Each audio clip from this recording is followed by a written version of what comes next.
بسم الله الرحمن الرحيم. الحمد لله رب العالمين، نحمده ونستعينه ونؤمن به ونتوكل عليه، ونعوذ بالله من شرور أنفسنا ومن سيئات أعمالنا. من يهده الله فلا مضل له، ومن يضلل فلا هادي له. نشهد أن لا إله إلا الله وحده لا شريك له، ونشهد أن سيدنا ونبينا ومولانا محمدا صلى الله عليه وسلم عبده ورسوله. اللهم صل وسلم وبارك على رسولك سيدنا ومولانا محمد وعلى آل وأصحاب سيدنا ومولانا محمد وعلى جميع الأنبياء والمرسلين وآلهم وصحبهم والتابعين لهم بإحسان إلى يوم الدين. أما بعد، فأعوذ بالله من الشيطان الرجيم. بسم الله الرحمن الرحيم.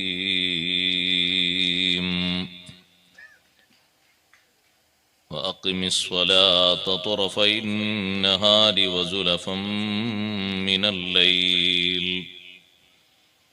إن الحسنات يذهبن السيئات، ذلك ذكرى للذاكرين. صدق الله العلي العظيم. صدق وصدق وبلغ رسوله النبي الكريم، ونحن على ما قال ربنا من الشاهدين الشاكرين، والحمد لله رب العالمين.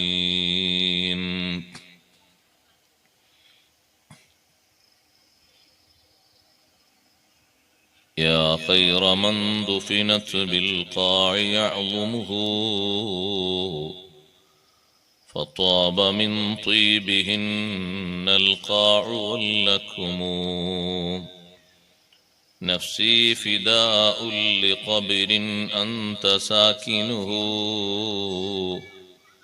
فيه العفاف وفيه الجود والكرم. أنت النبي الذي ترجى شفاعته على الصراط إذا ما زلت القدم. وصاحباك فلا أنساهما أبدا، مني السلام عليكم ما جرى القلم. يا رب بالمصطفى بلغ مقاصدنا، واغفر لنا ما مضى يا واسع الكرم. واعلموا يا أمة سيدنا ومولانا محمد، اللهم صل وسلم وبارك عليه. സമാദരണീയരായ ഉസ്താദുമാരെ, നേതാക്കളെ, മാന്യ സഹോദരങ്ങളെ, സഹോദരിമാരെ, സുഹൃത്തുക്കളെ, അൽഹംദുലില്ലാഹ്, അള്ളാഹുവിൻ്റെ മഹത്തായ അനുഗ്രഹത്താൽ നമ്മുടെ ഈ പ്രദേശത്ത് ഖുത്ബിയത്തുമായി ബന്ധപ്പെട്ട് എല്ലാ വർഷവും വാർഷിക പരിപാടി സംഘടിപ്പിക്കപ്പെടുന്നതിനോടനുബന്ധിച്ച് കുറച്ച് ദിവസം അള്ളാഹുവിൻ്റെ ദീനുമായി ബന്ധപ്പെട്ടുള്ള കാര്യങ്ങൾ പറയാനും പഠിക്കാനും നല്ല സദസ്സ് ഒരുക്കി നേരത്തെ തന്നെ വിളംബരപ്പെടുത്തി എല്ലാ ആളുകളെയും ക്ഷണിച്ച് നല്ല ഒരു ബാധ്യത ഈ മഹലിന്റെ നേതൃത്വം ജനങ്ങൾക്ക് വേണ്ടി നിർവഹിക്കുകയാണ്. അറിവില്ലാത്ത ആളുകൾ അറിവുള്ളവരും ഒന്നുകൂടി അറിവുകൾ പുതുക്കുകയും ഓർമ്മിക്കുകയും അറിയാത്ത ധാരാളം വിഷയങ്ങൾ പഠിക്കുകയും ചെയ്യുന്ന വഅള് മജ്‌ലിസുകൾ കുറഞ്ഞുകൊണ്ടിരിക്കുകയാണ്. ആമുഖമായി ഞാനൊന്നും നീട്ടി പറയുന്നില്ല. നേരത്തെ ഉസ്താദ് അവർകൾ പറഞ്ഞതുപോലെ സംസാരിച്ചാൽ ഒരുപാട് നീണ്ട വിഷയം പറയേണ്ട ഒരു വിഷയമാണ് നിസ്കാരം. അത് സംബന്ധിയായി അല്പം ചില കാര്യങ്ങൾ ഓർമ്മപ്പെടുത്താനാണ് ഞാൻ ഉദ്ദേശിക്കുന്നത്. അല്ലാഹു സുബ്ഹാനഹു വ തആല ലോകത്ത് ആദ്യം ഭൂമിയിലേക്ക് സൃഷ്ടിച്ചയച്ച മനുഷ്യനാണ് ആദം അലൈഹിസ്സലാത്തു വസ്സലാം. അവിടം മുതൽക്ക് എല്ലാ നബിമാർക്കും റബ്ബ് സുബ്ഹാനഹു വ തആല നിർബന്ധമാക്കിയ ഒരു കർമ്മമാണ് പരിശുദ്ധമായ നിസ്കാരം. ആദം അലൈഹിസ്സലാത്തു വസ്സലാമിന് സുബ്ഹി നിസ്കാരമായിരുന്നു അല്ലാഹു തആല നിർബന്ധമാക്കിയിരുന്നത്. യൂനുസ് അലൈഹിസ്സലാത്തു വസ്സലാമിന് ഇശാ നിസ്കാരം. അങ്ങനെ ഓരോരുത്തർക്ക് വേറിട്ട ഓരോ വക്തുകൾ നിർബന്ധമാക്കി എല്ലാ അമ്പിയാക്കളും ലോകത്ത് നിസ്കാരം നിർവഹിച്ചവരാണ്. നിസ്കരിക്കാത്ത ഒറ്റ നബിയും കഴിഞ്ഞു പോയിട്ടില്ല. വൗഹൈനാ ഇലൈഹിം ഫിഅലൽ ഖൈറാത്തി വ ഇഖാമസ്സലാത്തി വ ഈതാഅസ് സക്കാ.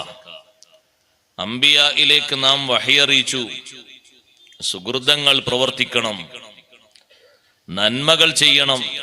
ആ നന്മകളിൽ രണ്ടെണ്ണം അല്ലാഹു എടുത്തു പറഞ്ഞു, വ ഇഖാമസ്സലാത്തി വ ഈതാഅസ് സക്കാ. നിസ്കാരം കൃത്യമായി നിർവഹിക്കണം, സക്കാത്ത് കൊടുക്കുകയും വേണം എന്ന് അല്ലാഹു തആല അവരോടെല്ലാവരോടും വഹി അറിയിച്ചു. അപ്പൊ ലോകത്തെ ഏറ്റവും ശ്രേഷ്ഠരായ സൃഷ്ടികളാണ് അമ്പിയാക്കൾ. അമ്പിയാക്കൾ കഴിഞ്ഞിട്ടേ മലക്കുകളും ബാക്കിയുള്ളവരൊക്കെ ഉള്ളൂ. ഏറ്റവും ശ്രേഷ്ഠരായ അമ്പിയായിനോട് അല്ലാഹു തആല കൽപ്പിച്ച ഒരു പ്രധാനപ്പെട്ട കൽപ്പനയാണ് നിസ്കാരം നിർവഹിക്കുക എന്നത്. ഈ നിസ്കാരത്തിന് മറ്റുള്ള അമലുകളിൽ നിന്ന് വ്യത്യസ്തമായ ഒരു ബഹുമാനം ഉണ്ട്. അല്ലാഹു തആല മനുഷ്യർക്ക് നൽകിയ നിസ്കാരം അല്ലാഹുവിന്റെ ശ്രേഷ്ഠ സൃഷ്ടികളായ ഒരു വാക്കിനും ഒരു പ്രവൃത്തിക്കും ലംഘനം വരുത്താത്ത വലിയ മഹത്വമുള്ള സൃഷ്ടികളായ മലായികത്തുൽ കിറാം, അവരുടെ എണ്ണവും വണ്ണവും അള്ളാഹുവിന് മാത്രമേ അറിയുകയുള്ളൂ. ആ കോടിക്കണക്കിന് മലക്കുകൾക്ക് അല്ലാഹു തആല വ്യത്യസ്ത തരത്തിലുള്ള അമലുകൾ അല്ലാഹു നൽകിയിട്ടുണ്ട്. ചില മലക്കുകൾ സദാസമയത്തും ഖിയാമിലാണ്, നൃത്തത്തിലാണ്. നിന്നുകൊണ്ട് അള്ളാഹുവിനെ സ്തുതിക്കുന്നു, വാഴ്ത്തുന്നു, അള്ളാഹുവിനെ തസ്ബീഹ് ചൊല്ലുന്നു, ഹംദ് ചൊല്ലുന്നു. നൂറ്റാണ്ടുകളായി അവർ നിൽക്കാൻ തുടങ്ങിയിട്ട് ക്ഷീണമൊന്നുമില്ല. അവർക്ക് ക്ഷീണം ബാധിക്കുന്ന ആൾക്കാരല്ല, ഒരിക്കലും ക്ഷീണം വരില്ല. ഭക്ഷണം കഴിക്കാത്തതുകൊണ്ട് ക്ഷീണമൊന്നും ഉണ്ടാവില്ല. ഭക്ഷണം കഴിക്കുന്ന പ്രകൃതി അല്ലല്ലോ മലക്കുകളുടേത്. ഉറക്കമില്ല, അതുകൊണ്ട് തന്നെ പ്രത്യേകം ഒരു ഉണർവ് എന്ന് പറയാനില്ല, എപ്പോഴും ഉണർവാണ്. സദാസമയത്തും നൃത്തത്തിലായി അള്ളാഹുവിന് ഇബാദത്ത് എടുക്കുന്ന ഒരു വിഭാഗം. വേറെ ചില വിഭാഗം ഇരുന്നുകൊണ്ട് അല്ലാഹു തആലാക്ക് തസ്ബീഹും ഹംദും സനാഉം പ്രാർത്ഥനയും നിർവഹിക്കുന്ന ഒരു വിഭാഗം. മറ്റൊരു വിഭാഗം റുകൂഇൽ, വേറെ ഒരു വിഭാഗം സുജൂദിൽ. ഇങ്ങനെ വ്യത്യസ്ത തലങ്ങളിലുള്ള ഇബാദത്തുകൾ നിർവഹിക്കുന്ന ആ മലക്കുകളുടെ ഇബാദത്ത് മുഴുവനായി അല്ലാഹു തആല സംയോജിപ്പിച്ച് നൽകിയത് മനുഷ്യ വിഭാഗത്തിനാണ്. അതാണ് നിസ്കാരം. നിസ്കാരത്തിൽ നൃത്തമുണ്ട്, നിസ്കാരത്തിൽ റുകൂഉണ്ട്, നിസ്കാരത്തിൽ സുജൂദുണ്ട്, നിസ്കാരത്തിൽ ഇരുത്തം അത്തഹിയ്യാത്തുണ്ട്. എല്ലാ എല്ലാം ഒരുമിച്ച് കൂടി ഒരു അമലാണ് നിസ്കാരം. അപ്പോ കോടിക്കണക്കിന് മലക്കുകൾ മൊത്തം ചെയ്യുന്ന അമല് നമ്മൾ നിസ്കരിക്കുന്ന ഒരു നിസ്കാരത്തിലുണ്ട്. ആ മലക്കുകളുടെ എല്ലാവരുടെയും ആ അമലുകൾ അല്ലാഹു തആല മുഴുവനായും സംയോജിപ്പിച്ച് മനുഷ്യനെ മലക്കുകളെക്കാൾ മഹത്വപ്പെടുത്താൻ അല്ലാഹു നൽകിയ ശ്രേഷ്ഠമായ അമലാണ് നിസ്കാരം.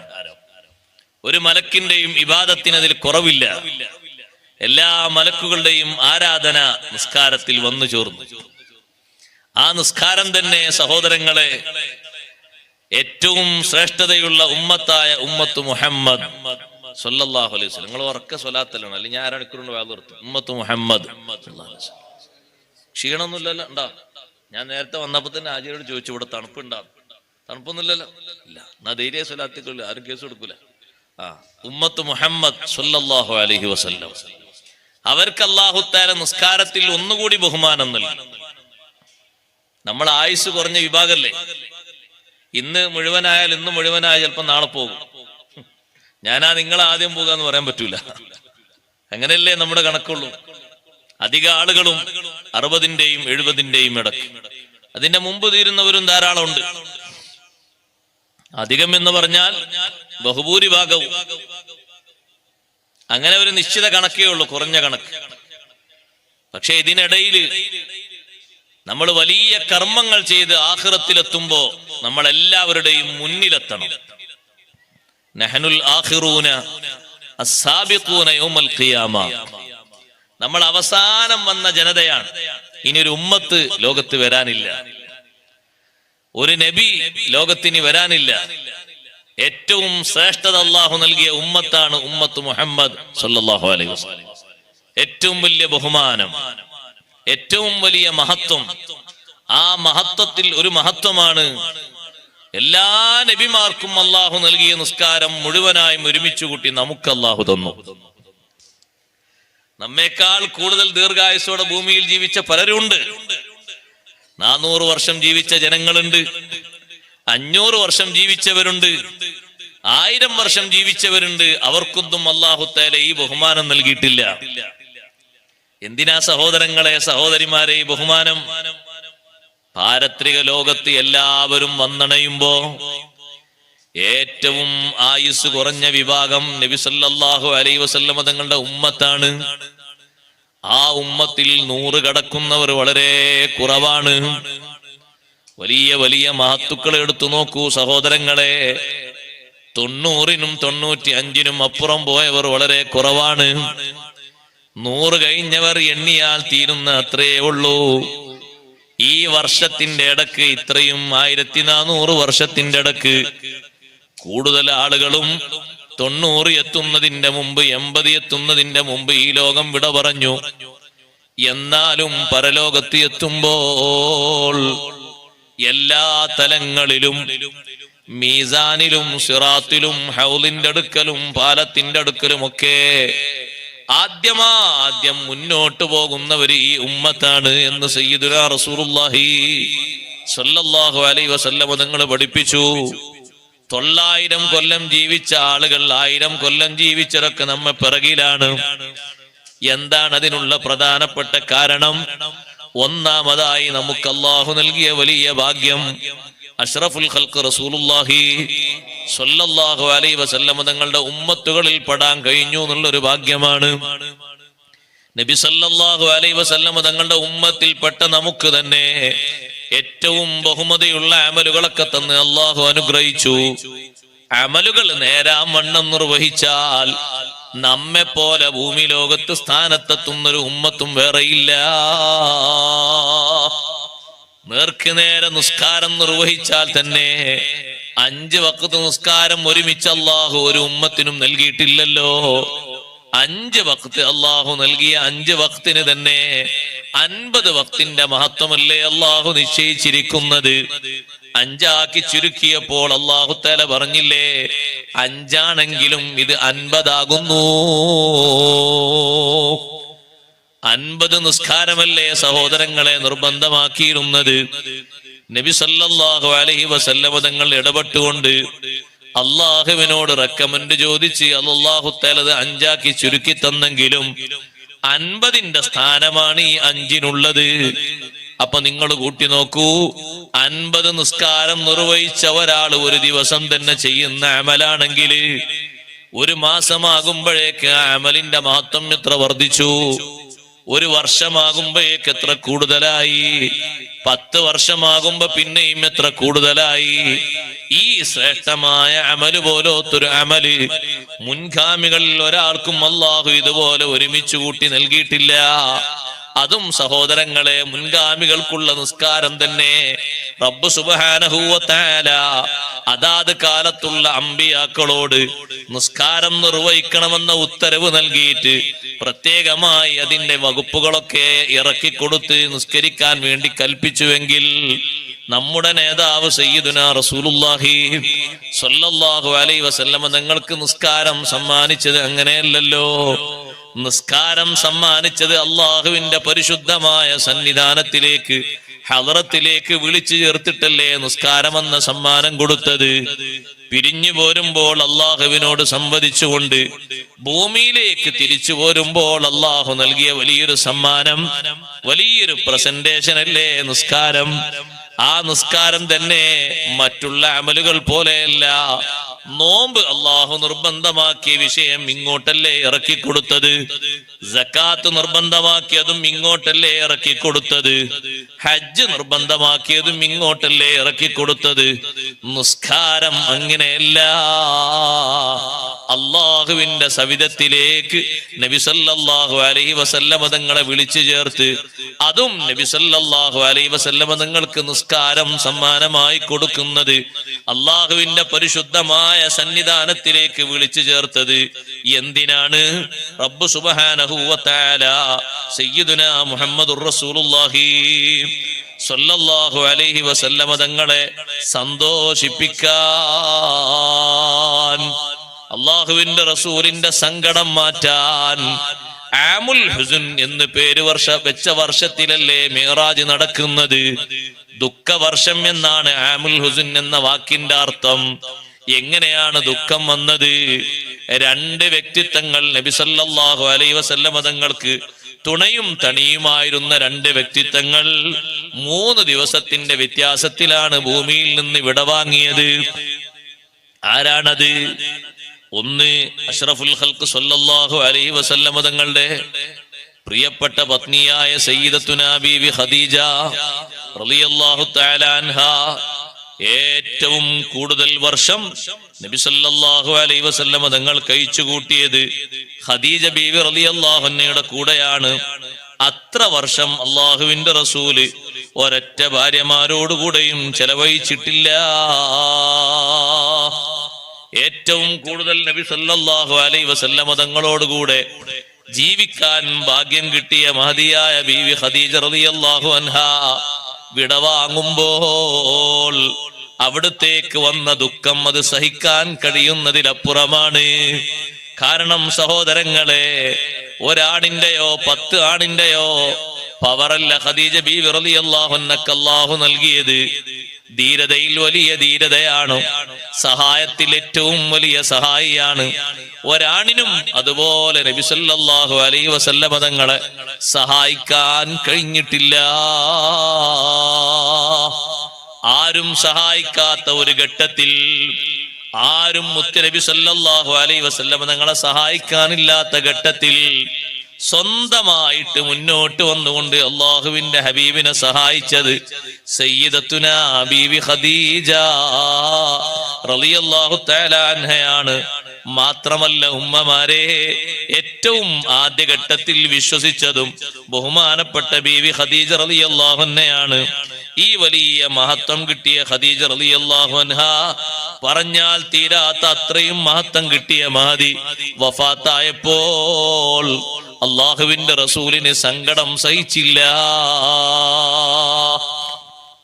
വല്ലാത്ത വിഷമം തന്നെയാണ്. അത്രയും വലിയ പിന്തുണയും സഹായവുമാണ് ഖദീജ റളിയല്ലാഹു അൻഹ നൽകിയത്. ഒരിക്കലും ചരിത്രത്തിന്റെ ഏടുകളിൽ നിന്ന് ആ പിന്തുണയും സഹായവും മായ്ക്കപ്പെടാൻ കഴിയില്ല. അത്രയും വലിയ മഹത്വമാണ്. പിൽക്കാലത്ത് ഖദീജ റളിയല്ലാഹു അൻഹയെ ഓർത്തതുപോലെ ആരെയാണ് അല്ലാഹുവിന്റെ റസൂൽ സല്ലല്ലാഹു അലൈഹി വസല്ലം ഓർത്തത്? ഖദീജ റളിയല്ലാഹു അൻഹയുടെ സഹോദരി ഹാല ബീവി നടന്നു വരികയാണെങ്കിൽ ആ നടത്തം നോക്കിയിട്ട് നബി സല്ലല്ലാഹു അലൈഹി വസല്ലം അങ്ങനെ നിൽക്കും. ഹാല ബീവി ഖദീജ റളിയല്ലാഹു അൻഹയുടെ സഹോദരിയാണ്. ആ നടത്തം കാണുമ്പോ എന്റെ ഖദീജയെ എനിക്ക് ഓർമ്മ വരുന്നു. വല്ലാത്തൊരു നടത്തം തന്നെ. ഖദീജ ബീവി റളിയല്ലാഹു അൻഹയുമായി ബന്ധപ്പെട്ട എല്ലാ സംഗതികൾക്കും അവിടുന്ന് വലിയ ബഹുമാനവും സ്ഥാനവും നൽകി. ആ ഖദീജ റളിയല്ലാഹു അൻഹ വഫാത്തായി 3 ദിവസത്തിന്റെ വ്യത്യാസമേ ഉള്ളൂ. അപ്പോഴേക്കതാ അബൂ ത്വാലിബും വഫാത്തായി പോയി. സങ്കടത്തിന്റെ മേൽ സങ്കടമാണ് ഇരട്ടി വരുന്നത്. അബൂ ത്വാലിബുള്ള ഘട്ടത്തിൽ ഒരൊറ്റ ശത്രുവിനും അല്ലാഹുവിന്റെ റസൂലിന്റെ നേരെ കയ്യോങ്ങാനോ നബി സല്ലല്ലാഹു അലൈഹി വസല്ലം നിങ്ങളെ എന്തെങ്കിലും ചെയ്യാനോ ആർക്കും ധൈര്യമില്ല. അബൂ ത്വാലിബ് നൽകിയ പ്രൊട്ടക്ഷൻ അങ്ങനെയാണ്.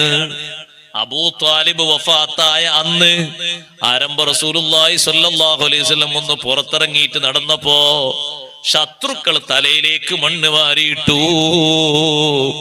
തിരിച്ചു വന്നിട്ട് നബി സല്ലല്ലാഹു അലൈഹി വസല്ലം തങ്ങളെ തലയിൽ നിന്ന് പെൺകുട്ടികളാകുന്ന സൈനബ ബീവി റളിയല്ലാഹു അൻഹയും ഫാത്തിമ ബീവിയൊക്കെ മണ്ണിങ്ങനെ തട്ടിക്കൊടുക്കുമ്പോ മുത്ത് നബി സല്ലല്ലാഹു അലൈഹി വസല്ലം പറഞ്ഞു, എന്റെ മൂത്താപ്പ അബൂ ത്വാലിബ് പറഞ്ഞത് എത്ര യാഥാർത്ഥ്യമാണ്. വല്ലാഹി ലൻ യസ്വിലു ഇലൈക ബിഅസ്രിഹിം ഹത്താ വസ്സദ ഫിത്തുറാബി ദഫീനാ. ആ വാക്ക് എത്ര യാഥാർത്ഥ്യം. എന്റെ തല മണ്ണിൽ വെക്കുന്നത് വരെ ഒരൊറ്റ കുട്ടിയും തങ്ങളുടെ അടുത്തേക്ക് അടുക്കുകയില്ല. എതിർപ്പുള്ള ഒരാളും ഒരു പ്രവൃത്തിയും ചെയ്യൂല. അവരെന്തെങ്കിലും ചെയ്യണമെങ്കിൽ ഞാൻ മരിച്ച് മണ്ണിലെത്തണം.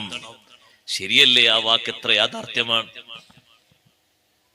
അബൂ ത്വാലിബുള്ള ഘട്ടത്തിൽ ഒരൊറ്റ ശത്രുവിനും അഷ്റഫുൽ ഖൽഖ് സല്ലല്ലാഹു അലൈഹി വസല്ലം തങ്ങൾക്കെതിരെ എന്തെങ്കിലും ഒന്ന് ചെയ്യാൻ ധൈര്യം വന്നിട്ടില്ല. അബൂ ത്വാലിബിന്റെ സംരക്ഷണമാണത്. അത്രയും വലിയ കാവലാണ് അബൂ ത്വാലിബ് നൽകിയത്. നമുക്ക് ഏറ്റവും കാവലുള്ള ഒരാൾ മരിച്ചു പിരിയുമ്പോഴുള്ള ദുഃഖം സഹിക്കാൻ കഴിയോ സഹോദരങ്ങളെ? ഇതാർക്കാണ് ഈ വലിയ കാവലും ആശ്രയവും നൽകുന്നത്? അഷ്റഫുൽ ഖൽഖ് റസൂലുള്ളാഹി സ്വല്ലല്ലാഹു അലൈഹി വസല്ലം തങ്ങൾക്ക്. ഈ 2 സംഗതികളും ചേർന്ന് വന്നപ്പോ ദുഃഖത്തിനുമേൽ ദുഃഖം ഇരട്ടിയായി. മുത്ത് നബി സല്ലല്ലാഹു അലൈഹി വസല്ലം തങ്ങളെ സമാധാനിപ്പിക്കുന്നതിന്, സന്തോഷം അവിടത്തേക്ക് നൽകുന്നതിന് അള്ളാഹു ഒരുക്കിയ ഏറ്റവും വലിയ മുഅ്ജിസത്തുകളിൽ ഒന്നാണ് ഇസ്രാ മിഅ്റാജ്. ആ ഇസ്രാ മിഅ്റാജിലൂടെ നബി സല്ലല്ലാഹു അലൈഹി വസല്ലം തങ്ങൾക്ക് വലിയ സന്തോഷമായി. ഇസ്രായിൽ നബി സല്ലല്ലാഹു അലൈഹി വസല്ലം നിർവഹിച്ച ഏറ്റവും ശ്രേഷ്ഠമായ കർമ്മം നിസ്കാരമല്ലേ? അമ്പിയാക്കളെ മൊത്തം മസ്ജിദുൽ അഖ്സയുടെ ഉള്ളിൽ വരിവരിയായി നിന്നിട്ട് നബി സല്ലല്ലാഹു അലൈഹി വസല്ലം തങ്ങളെ അവർ സ്വീകരിച്ചപ്പോ ആ അമ്പിയാഇന്റെ മുന്നിൽ നബി സല്ലല്ലാഹു അലൈഹി വസല്ലം നിർവഹിച്ച ശ്രേഷ്ഠമായ അമല് 2 റക്അത്ത് നിസ്കാരമാണ്. ലോകത്ത് കഴിഞ്ഞുപോയ മുഴുവൻ നബിമാർക്കും ഇമാമായിട്ട് 2 റക്അത്ത് നിസ്കരിക്കൂ നബിയെ. നബി സല്ലല്ലാഹു അലൈഹി വസല്ലം നിങ്ങൾ ചോദിച്ചു, ഞാനാണോ നിസ്കരിക്കേണ്ടത്? നിങ്ങൾ ഇമാമായി നിസ്കരിക്കൂ. ഒരുപാട് ഉള്ളവരൊക്കെ ഉപ്പാപ്പമാരാണ്. ഇബ്രാഹിം നബി അലൈഹിസ്സലാം അടക്കം പ്രഗത്ഭന്മാരായ അമ്പിയാക്കളല്ലേ മൊത്തമുള്ളത്. അവര് സൊഫായി നിന്നിട്ട് നബി സല്ലല്ലാഹു അലൈഹി വസല്ലം നിങ്ങളെ പിറകിൽ 2 റക്അത്ത് നിസ്കരിച്ചു. മിഅ്റാജിലെത്തിയപ്പോൾ സമ്മാനമായി നൽകിയതും നിസ്കാരമാണ്. തങ്ങൾക്കേറെ സന്തോഷമായി. അള്ളാഹുവുമായി സംവദിച്ചാൽ കിട്ടുന്ന അത്ര ഒരു സന്തോഷം ലോകത്ത് വേറൊന്നില്ല. അള്ളാഹു നമുക്ക് തൗഫീഖ് നൽകട്ടെ. ഒരു മുഅ്മിനായ മനുഷ്യൻ ആഖിറത്തിലെത്തുമ്പോ ഏറ്റവും അധികം ഒരു മുഅ്മിന് സന്തോഷം ലഭിക്കുന്നത് അള്ളാഹുവുമായുള്ള സംഭാഷണത്തിലും അള്ളാഹുവുമായുള്ള സംഗമത്തിലും അള്ളാഹുവിനോട് സംസാരിക്കുന്നതിലുമാണ്. അത്ര വലിയൊരു സന്തോഷം സ്വർഗലോകത്ത് വേറെയില്ല. അള്ളാഹുവിലേക്ക് നോക്കുന്ന മുഖങ്ങൾ തന്നെ എത്ര വലിയ പ്രകാശമുള്ള മുഖങ്ങളാണ്. അള്ളാഹുവിനെ കാണാൻ ഭാഗ്യമുള്ള ശരീരം എത്ര ഭാഗ്യമുള്ള ശരീരമാണ്. സഹോദരങ്ങളെ, നിസ്കാരം സമ്മാനമായി നൽകിയപ്പോ നബി സല്ലല്ലാഹു അലൈഹി വസല്ലം തങ്ങളുടെ സങ്കടങ്ങളൊക്കെ മാറിപ്പോയി. എല്ലാ വിഷമങ്ങളും മാറിപ്പോയി. അന്നത്തെ രാത്രി തീരുന്നതിന്റെ മുമ്പ് നബി സല്ലല്ലാഹു അലൈഹി വസല്ലം മക്കയിൽ തിരിച്ചെത്തി. അതിനു മുമ്പ് തന്നെ സുന്നത്ത് നിസ്കാരങ്ങൾ നിയമമാക്കപ്പെട്ടിട്ടുണ്ട്. ഫർള് നിസ്കാരം ഇസ്രായേലാണ് നൽകിയതെങ്കിലും അതിന്റെ രൂപഭാവങ്ങൾ മുഴുവനായും വന്നതും സംഘടിതമായി ആ നിസ്കാരം സംഘടിപ്പിക്കപ്പെട്ടതും മദീനയിൽ വെച്ചാണ്. മക്കയിൽ വെച്ച് തന്നെ നിസ്കാരം നിർബന്ധമാക്കപ്പെട്ടിട്ടുണ്ട്. അതേ, നിസ്കാരം നിർബന്ധമാക്കപ്പെട്ട് ആ നിസ്കാരങ്ങളും കാര്യങ്ങളുമൊക്കെ സ്വഹാബത്തിന് വിവരിച്ചു കൊടുത്ത് അത് പഠിപ്പിച്ചു കൊടുത്ത് കുറഞ്ഞ കാലം മക്കയിൽ താമസിച്ചെങ്കിലും നബി സല്ലല്ലാഹു അലൈഹി വസല്ലം നിങ്ങൾ മദീനയിലാണ് കൂടുതൽ കാലം നിസ്കരിച്ചത്. ഈ നിസ്കാരം അള്ളാഹുവിൽ നിന്ന് കിട്ടിയ സമ്മാനമാണ്. സങ്കടങ്ങളൊക്കെ മാറി വലിയ സന്തോഷത്തോടെ വരുമ്പോ അള്ളാഹു നൽകിയ സമ്മാനം. അള്ളാഹുവിലേക്ക് അടുക്കാൻ ഒരു മുഅ്മിനായ മനുഷ്യന് ഇതുപോലെ പറ്റുന്നൊരു കർമ്മം വേറെയില്ല, വേറെ ഒന്നുമില്ല. കാരണം ഒരാൾക്കും വേണ്ടി നിർവഹിക്കപ്പെടാൻ പാടില്ലാത്ത ഒരു ശ്രേഷ്ഠമായ കർമ്മം ഉൾക്കൊള്ളുന്നൊരു അമലാണ് നിസ്കാരം. ഞാൻ അതിന്റെ മഹത്വം പറഞ്ഞാൽ നീണ്ടുപോകും. പ്രധാനമായും വേറെ ചില വിഷയങ്ങൾ പറയാണ്ട് ഞാൻ ആമുഖമായിട്ട് ഇങ്ങനെ പറഞ്ഞ നിസ്കാരത്തിൽ നിങ്ങൾ കണ്ടില്ലേ, ഒരാൾക്കും നിർവഹിക്കപ്പെടാൻ പറ്റാത്തൊരു അമല് നിസ്കാരത്തിലുണ്ട്. ഒരാൾക്ക് വേണ്ടിയിട്ട് നമ്മൾ ഒരു സ്ഥലത്ത് ഇങ്ങനെ കാത്തു നിൽക്കാം, ഒരേ നൃത്തം നിൽക്കുകയാണ്. നിൽക്കണേ കുഴപ്പമുണ്ടോ? കുഴപ്പമില്ല. ഒരാളെ കാത്തി ഇരിക്കുകയാണ്, ഇരിക്കുന്നതിന് കുഴപ്പമുണ്ടോ? കുഴപ്പമില്ല. ഈ ഇരിക്കലും ഈ നിൽക്കലൊക്കെ വേറൊരാളെ നമ്മൾ ബഹുമാനിച്ചിട്ടല്ലേ നിൽക്കുന്നു? അതെ, വേറെ ആള് വരുമ്പോ ബഹുമാനിച്ച് നിൽക്കല്ലേ? നിൽക്കും. കാത്തിരിക്കുകയാണ് ഒരു സ്ഥലത്ത്, നേരത്തെ തന്നെ വന്ന് കാത്തിരിക്കുക. അയാൾ എന്നെ കാത്തിരിക്കുന്നുണ്ടാവും, ഞാൻ പോവാണ്. ഈ കാത്തിരിപ്പ് തന്നെ ഒരു ബഹുമാനാണ്. ഒരാളെ കാത്തു ഇങ്ങനെ ഇരിക്കുകയാണ്. അപ്പൊ ഇരുത്തവും നൃത്തവുമായി. ചിലപ്പോഴൊക്കെ ചില ആളുകൾക്ക് ശുശ്രൂഷ ചെയ്യാൻ വേണ്ടിയിട്ട് കുനിഞ്ഞ എന്നെ നിന്ന് കൊടുക്കേണ്ടി വരും. വേണ്ടി വരൂലേ? ഒരു രോഗിക്ക് എന്തെങ്കിലുമൊക്കെ ചെയ്തു കൊടുക്കണമെങ്കിൽ ചിലപ്പോൾ കുനിഞ്ഞു നിൽക്കേണ്ടി വരും. കുറച്ചു നേരം നിന്നാ പോലെ കുറെ നേരം നിന്ന് കൊടുക്കേണ്ടി വരും. പക്ഷേ ഏതൊരു മനുഷ്യനും ഏതൊരു സൃഷ്ടിക്കും നെറ്റി വെച്ചിട്ടുള്ള ഒരു സുജൂദിന്റെ ആദരവ് ഒരാൾക്കും ചെയ്യാൻ പറ്റൂല. അത് പടച്ച റബ്ബിന് മാത്രമേ ചെയ്യാൻ പറ്റൂ. ആ ഒരു ശ്രേഷ്ഠമായ അമൽ ഉൾക്കൊള്ളുന്ന ഒരു വലിയ അമലാണ്, കർമ്മമാണ് നിസ്കാരം. ആർക്കും സുജൂദ് ചെയ്യാൻ പറ്റൂല. നബി സല്ലല്ലാഹു അലൈഹി വസല്ലം തങ്ങളെ മഹത്വം മനസ്സിലാക്കിയിട്ട് തങ്ങളെ മുന്നിലെത്തിയ ഒരാൾ ചോദിച്ചു, അല്ലാഹുവിന്റെ റസൂലേ, തങ്ങളുടെ കാലിന്റെ ഭാഗത്ത് ഞാനൊരു സുജൂദ് ചെയ്യട്ടെ എന്ന്. ബഹുമാനങ്ങളും മുഅ്ജിസത്തും കണ്ടപ്പോ ഒരു സുജൂദ് ചെയ്യാൻ പൂതി. അപ്പൊ നബി സല്ലല്ലാഹു അലൈഹി വസല്ലം തങ്ങൾ പറഞ്ഞു, സുജൂദ് അല്ലാഹുവിന് മാത്രമാണ്, വേറെ ആർക്കും സുജൂദ് ചെയ്യാൻ പറ്റൂല. അപ്പൊ ഉസ്താദേ, മലക്കുകൾ ആദം നബിക്ക് സുജൂദ് ചെയ്തു എന്നല്ലേ ഖുർആൻ പറയുന്നത്? ആ സുജൂദ് നെറ്റി വെച്ചുകൊണ്ടുള്ള സുജൂദ് അല്ല. ആ സുജൂദ് ബഹുമാനത്തോടെ ഒന്ന് വണക്കത്തോടെ ഒന്ന് കുനിഞ്ഞു കൊടുത്തുള്ള ആദരവാണ്, അഭിവാദ്യമാണ്. നെറ്റി വെച്ചുകൊണ്ടുള്ള സുജൂദ് അത് അള്ളാഹുവിന് മാത്രമാണ്. ഒരു മഖ്ലൂഖിനും അങ്ങനെ പറ്റൂല. രൂപത്തിൽ പോലും അങ്ങനെ ചെയ്തു കൊടുക്കാൻ പറ്റൂല. ഒരാളിങ്ങനെ കിടക്കുകയാണെങ്കിൽ പോലും വെറുതെ ഉള്ള ഒരു കടത്തം, നെറ്റി വെച്ചുള്ള കടത്തം സുജൂദിന്റെ രൂപത്തിൽ പറ്റില്ല.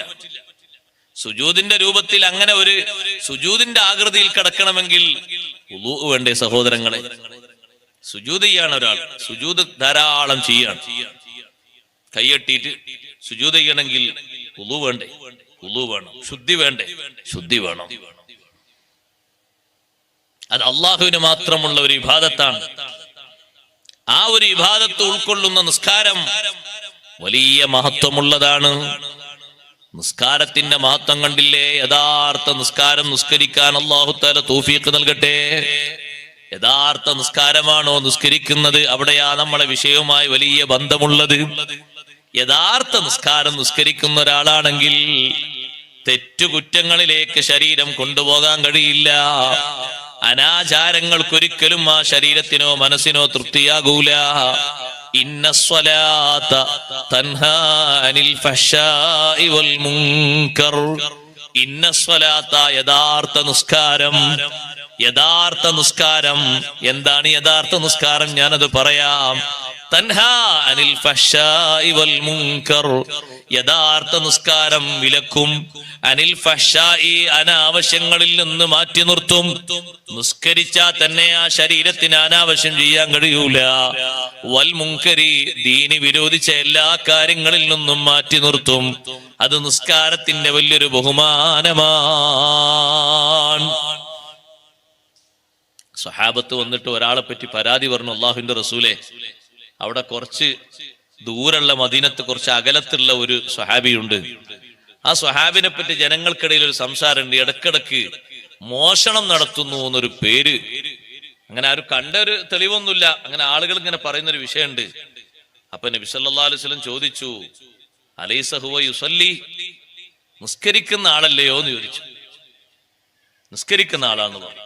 അപ്പൊ തങ്ങൾ പറഞ്ഞു, പേടിക്കണ്ട, ഇന്ന സ്വലാത്തഹു സതൻഹാഹു, അദ്ദേഹത്തിന്റെ നിസ്കാരം ഈ നീചകൃത്യത്തിൽ നിന്ന് അദ്ദേഹത്തെ മാറ്റി നിർത്തും, നന്നാക്കും അദ്ദേഹത്തെ നിസ്കാരം.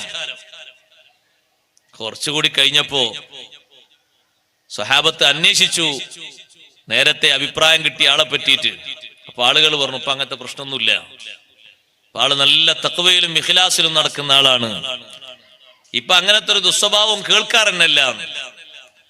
അപ്പൊ അവര് വന്നിട്ട് നബി സല്ലല്ലാഹു അലൈഹി വസല്ലം പറഞ്ഞു, ആ ഭാഗത്തുള്ള ആളുകൾ പറഞ്ഞു, ഇപ്പൊ അങ്ങനത്തെ ഒരു പ്രശ്നവുമില്ല, ഒരു ദുസ്വഭാവവും ഇല്ല. മുമ്പ് മോഷണത്തിന്റെ ചെറിയ വിഷയങ്ങളൊക്കെ ഉണ്ടായിരുന്നു, ഇപ്പൊ അങ്ങനൊന്നുമില്ല. അപ്പൊ തങ്ങള് പറഞ്ഞു, അലം അഖുല്ലക്കും ഇന്ന സ്വലാത്തഹു സതൻഹാഹു, ഞാൻ നിങ്ങളോട് പറഞ്ഞിട്ടില്ലേ, അദ്ദേഹത്തിന്റെ നിസ്കാരം ഈ കുറ്റകൃത്യത്തിൽ നിന്ന് അദ്ദേഹത്തെ തടഞ്ഞു നിർത്തും. കുറ്റം ചെയ്യാൻ സാധിക്കാത്ത രീതിയിലുള്ള നിസ്കാരം, അത് സാധാ നിസ്കാരമായാൽ പോരാ. അതിനാണ് ഇന്ന സ്വലാത്ത എന്നുള്ള ഇനി യഥാർത്ഥ നിസ്കാരം എന്ന അർത്ഥം വെച്ചത്. യഥാർത്ഥ നിസ്കാരമാകണമെങ്കിൽ ആ നിസ്കാരത്തിൽ 2-3 കാര്യങ്ങൾ ചേർന്നിരിക്കണം. ഒന്ന്, ആ നിസ്കാരത്തിൽ പ്രധാനമായും ഇഖ്ലാസ് വേണം. അള്ളാഹു നമ്മുടെ നിസ്കാരത്തിലൊക്കെ ഇഖ്ലാസ് ഏറ്റിത്തരട്ടെ. സഹോദരങ്ങളെ, മറ്റൊന്നിലേക്കും തിരിയാത്ത രീതിയിലുള്ള നിസ്കാരം എന്ത് ഭംഗിയുള്ള നിസ്കാരമാണ്. സുബ്ഹാനല്ലാഹ്, വേറൊന്നിലേക്കും ശ്രദ്ധ പോകാത്ത രീതിയിലുള്ള നിസ്കാരം ചെറിയ നിസ്കാരമാണോ? നല്ല നിയ്യത്ത് നന്നാക്കി നിസ്കരിക്കണം. നിസ്കാരത്തിൽ നിന്ന് ശ്രദ്ധ മാറ്റിക്കളയുന്ന വിഷയങ്ങളൊക്കെ നമ്മൾ വർജിക്കണം. നിസ്കാരത്തിൽ നിന്ന് ശ്രദ്ധ മാറ്റിക്കളയുന്ന എല്ലാ കാര്യങ്ങളും വർജിക്കണം. അതുകൊണ്ടാണ് പുള്ളിത്തുണിയും കള്ളിത്തുണിയും ഒക്കെ എടുത്ത് നിസ്കരിക്കൽ കറാഹത്താണ്. കാരണം ആ തുണിയിലേക്കുള്ള ശ്രദ്ധ, സ്വന്തമായിട്ടുള്ളോ മറ്റൊരാൾക്കോ ഉള്ള ശ്രദ്ധ നിസ്കാരത്തിന്റെ ഭക്തിക്ക്, നിസ്കാരത്തിന്റെ ഇഖ്ലാസിന് കുറവ് വരുത്തും. നിസ്കാരത്തിന്റെ ഒരു നിയ്യത്ത് മാത്രം, വേറെ ഒന്നിലേക്ക് നിയ്യത്ത് പോയിക്കൂടാ. നമ്മളോട് പറയുന്നു, എല്ലാ സ്ഥലങ്ങളിലും കൽപ്പിക്കുന്നു, നമ്മുടെ കയ്യിലുള്ള ഉപകരണങ്ങളൊക്കെ ഓഫാക്കി വെക്കണം നിസ്കരിക്കുന്ന സമയത്ത്. പഴയ കാലത്തൊക്കെ ലാൻഡ് ഫോൺ മാത്രം ഉപയോഗിച്ചിരുന്ന കാലത്ത് അതിന്റെ ആ ലാൻഡ് ഫോണിന്റെ വിളിക്കാൻ വേണ്ടി ഉപയോഗിക്കുന്ന ഉപകരണം നിസ്കരിക്കുന്ന സമയത്ത് വീട്ടുകാരി എടുത്തുകൊണ്ട് അത് മേശപ്പുറത്ത് വെക്കും. എന്തിന്? നിസ്കരിക്കുന്ന സമയത്ത് ബെല്ലടിക്കണ്ടെന്ന് കരുതിയിട്ട്. ഇപ്പൊ സഹോദരങ്ങളെ, ഇഖ്ലാസ് എന്ന് പറയുന്ന സംഗതി പേരിൽ പോലും ഇല്ലാത്തത് കൊണ്ട് നിസ്കരിക്കുന്ന ആള് തന്നെ പടച്ചോന് പോലും അറിയാത്ത രൂപത്തില് നിസ്കാരത്തിൽ നല്ല കളവ് നടത്തുകയാണ്. ഏറ്റവും വലിയ കള്ളൻ നിസ്കാരത്തിലെ കള്ളനാണ് മുഹമ്മദ് റസൂലുള്ളാഹി സ്വല്ലല്ലാഹു അലൈഹി വസല്ലം. ഏറ്റവും വലിയ തസ്കരൻ, ഏറ്റവും വലിയ മോഷ്ടാവ് നിസ്കാരത്തിലെ മോഷ്ടാവാണ്. നിസ്കാരത്തിൽ ശ്രദ്ധയില്ലാത്ത, നിസ്കാരത്തിന്റെ ഫർളുകളും സുന്നത്തുകളും പൂർത്തിയാക്കി നിർവഹിക്കാത്തവനാണ് ഏറ്റവും വലിയ കള്ളൻ. ഏറ്റവും 1-ാം നമ്പർ കളവയാണ് നടത്തുന്നത്. യസ്രിഖു ഫീ സ്വലാത്തിഹി, നിസ്കാരത്തിൽ മോഷണം നടത്തും. അത് വേണ്ട, ഇത് വേണ്ട, കുറച്ച് കട്ട് ഒഴിവാക്കി. കക്ക എന്ന് പറഞ്ഞാൽ എല്ലാം ലാഭം കിട്ടാന്നുള്ളതല്ല. ലാഭം കിട്ടാനല്ലേ ഇയാൾ ഇങ്ങനെ ഓടിച്ചാടി പാഞ്ഞ് എന്തൊക്കെയോ ചെയ്യുന്നത്. അപ്പൊ അത് കട്ട്, ഇതും കട്ട്, മറ്റതും കട്ട്, ഫർളും കട്ട്, സുന്നത്തും കട്ട്, ഒക്കെ കട്ട് ഒഴിവാക്കി. നിസ്കാരം പാതി വഴിയിൽ. നിസ്കരിക്കുമ്പോ ഓഫാക്കി വെക്കണം എന്ന് പറഞ്ഞാൽ നമ്മൾ ആൾക്കാര് ഒരൊറ്റ ആളും ആ ഒരു നിർദ്ദേശം കേൾക്കൂല. ഇവിടെ പള്ളിന്റെ ഉള്ളിലും എഴുത്ത് ഉണ്ടാവും, ഇല്ലാതിരിക്കൂല അല്ലേ? ഉണ്ടാവും, എല്ലാ പള്ളിയിലും ഉണ്ട് എഴുത്ത്. നമ്മൾ ശ്രദ്ധിച്ചോട്ടെ എന്ന് എഴുതിയിട്ട്. പക്ഷെ നമ്മൾ സൈലന്റ് ആക്കി വെക്കും. നമ്മളൊരു കാര്യം നോക്ക്, നിങ്ങൾ നിസ്കാരത്തിനോടുള്ള ഒരു കൂറില്ലായ്മ നോക്ക്. എന്നിട്ട് ആ ഒന്നുകിൽ വൈബ്രേഷൻ അല്ലെങ്കിൽ ആ വെളിച്ചം കാണുമ്പോൾ മനസ്സ് പോയി ആരായിരിക്കും വിളിക്കുന്നത്. രാവിലെ വിളിച്ചിട്ട് ഒരാളുടെ പടച്ചോനെ അയാളേറ്റാവോ? ഇപ്പൊ ഈ നിസ്കാരങ്ങാനും മുറിക്കണോ, അല്ലെങ്കിൽ ഇനി ആള് വിളിക്കാതിരുന്നാലോ, എന്തെല്ലാം ചിന്തയും. ഏകദേശം പോയി, നിസ്കാരം പൗതി മുക്കാലൊക്കെ പോയി, ഒക്കെ അങ്ങോട്ട് പോയില്ലേ സഹോദരങ്ങളെ? ഞാൻ വെറുതെ പറയണം, ഒരു 5 മിനിറ്റ് അത് ഓഫാക്കി വെക്കുന്നതിന് എന്താ കുഴപ്പമുള്ളത്? ഉസ്താദ് ആരെങ്കിലും മരിച്ചാൽ നമ്മളെ ഫോൺ ഓണാക്കി വെച്ചോട് മരിച്ചാൾ ഹയാത്താവോ? മരിച്ചാൾ ഏതായാലും മരിച്ചില്ലേ? വിവരം അറിയാനല്ലേ? ഏത് വിവരം അറിയണമെങ്കിലും നിസ്കാരം കഴിഞ്ഞിട്ടല്ലേ അറിയേണ്ടിയുള്ളൂ. നിസ്കാരത്തിന്റെ ഇടയിൽ വേറെ ആൾ മരിച്ചാറിട്ട് വേറെ എന്തെങ്കിലും കിട്ടാൻ പോകുന്നുണ്ടോ? ഒന്നും കിട്ടാൻ പോകുന്നില്ല. മനസ്സ് തിരിയാന്ന് മാത്രല്ല, നിങ്ങൾ നോക്കി ഇപ്പോഴത്തെ വർത്തമാന കാലത്തുള്ളത്, ഈ വർത്തമാന കാലത്തൊക്കെ ടച്ചിങ് അല്ലേ. ടച്ചിങ് ആയതുകൊണ്ട് പല ആൾക്കാരും ധരിച്ചിട്ട് എന്താണെന്നറിയോ? അത് കയ്യിന്റെ ഒരു വിരലിങ്ങനെ 3 അനക്കാൻ ഇങ്ങനെ നിസ്കാരം പാത്തിലാവുള്ളൂ. അതെ, ഒരു വിരലിങ്ങനെ ഒരു 8 ഇറങ്ങുമ്പോഴത്തേന് 3 ആവില്ലല്ലോ. അപ്പൊ ഒന്നിങ്ങനെ നീക്കിയതിന് കുഴപ്പമില്ല. എന്നാലും ഫോൺ എടുത്തില്ല എന്നുള്ളൊരു കംപ്ലൈന്റ് വരാൻ പാടില്ല. പടച്ചവനോടാണ് ഇപ്പുറത്ത് സംസാരിക്കുന്നത്. പക്ഷെ നേരെ ഇപ്പുറത്ത് മുപ്പൊരു പടച്ചവനോടുള്ള സംസാരം ഒക്കെ ശ്രദ്ധൊക്കെ മാറ്റി ഒറ്റ വിരലോണ്ടൊരു നീക്കൽ. ചിലർക്ക് ടച്ച് ചെയ്താൽ മതി, നീക്കൊന്നും വേണ്ട, ഒന്നിങ്ങനെ പ്രസ് ചെയ്ത് കൊടുത്താൽ മതി, അപ്പൊ ഒരനക്കല്ലേ ആവുള്ളൂ. സഹോദരാ, ശ്രദ്ധ മുഴുവനും മാറിപ്പോയി. നിന്റെ ശ്രദ്ധ മുഴുവനും നിസ്കാരത്തിൽ മാത്രമാണ് വേണ്ടത്. നിസ്കാരത്തിൽ നിന്ന് ശ്രദ്ധ മാറിയാൽ പിന്നെ നിസ്കാരം ആർക്കുള്ളതാണ്? യഥാർത്ഥ നിസ്കാരം അതിനെ പറ്റി പറയാൻ പറ്റുമോ? ഇഖ്ലാസ് പോയില്ലേ? മറ്റൊന്നിലേക്ക് ഖൽബ് പോയതോടുകൂടെ. സഹോദരങ്ങളെ, അങ്ങനെയല്ലേ മഹാന്മാര് പഠിപ്പിച്ചത്? ഒരാള് സുജൂദിലേക്ക് പോകുമ്പോ നല്ല കടിക്കുന്ന ഒരു ഉറുമ്പ് ഇങ്ങനെ വരുന്നത് കണ്ടു. ഉറുമ്പ് മുന്നിലൂടെ ഇങ്ങനെ വരികയാണ്, ഇയാള് സുജൂദിലേക്ക് പോകാണ്. നെറ്റി വെച്ചാൽ കുറച്ച് നേരം കഴിഞ്ഞാൽ ഈ ഉറുമ്പ് വന്ന് കടിക്കുമോ എന്ന് കരുതിയിട്ട് നെറ്റി അങ്ങ് ഉയർത്തിപ്പോയി. ഈ ഉറുമ്പിന്റെ കടി പേടിച്ചിട്ടാ നെറ്റി ഉയർത്തിയതെങ്കിൽ ആ സുജൂദ് ശരിയായിട്ടില്ല.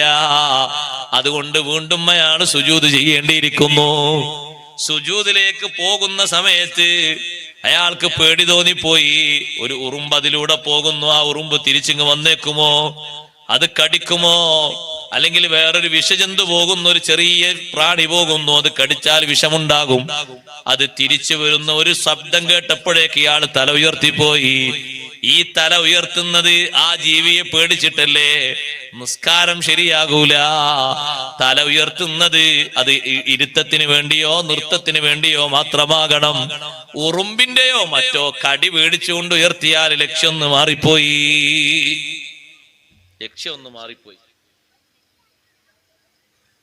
അപ്പൊ സംഗതി പോയില്ലേ? നിസ്കാരം തന്നെ പോയി. ഒരു ചെറിയ നിയ്യത്തിൽ ഒരു ചെറിയ മാറ്റം വന്നാ മതി. നിസ്കാരം ബാത്തിലാകുന്ന മുബ്തിലാത്ത് വിശദീകരിക്കുമ്പോ നിസ്കാരം മുറിക്കണം എന്ന് ഒരാളിങ്ങനെ നിയ്യത്ത് ചെയ്തു, നിസ്കാരം മുറിക്കാണ്, നിർത്താണ് എന്ന് കരുതിപ്പോയി. എന്നാ നിസ്കാരം കഴിഞ്ഞു. മുറിക്കണോ വേണ്ടേ എന്നൊരു സംശയം വന്നു, എന്നാലും നിസ്കാരം എന്താകും? ബാത്തിലാകും. ആ സംശയം വരുന്നൊരു ഘട്ടമാണ് ഈ ഫോണ് വരുന്ന ഘട്ടം. അതുകൊണ്ടാണ് കൽബിന് അങ്ങനെ ഒരു സംശയം വരണ്ടെന്ന് ഇതിട്ട് ഓഫാക്കാൻ പറഞ്ഞു.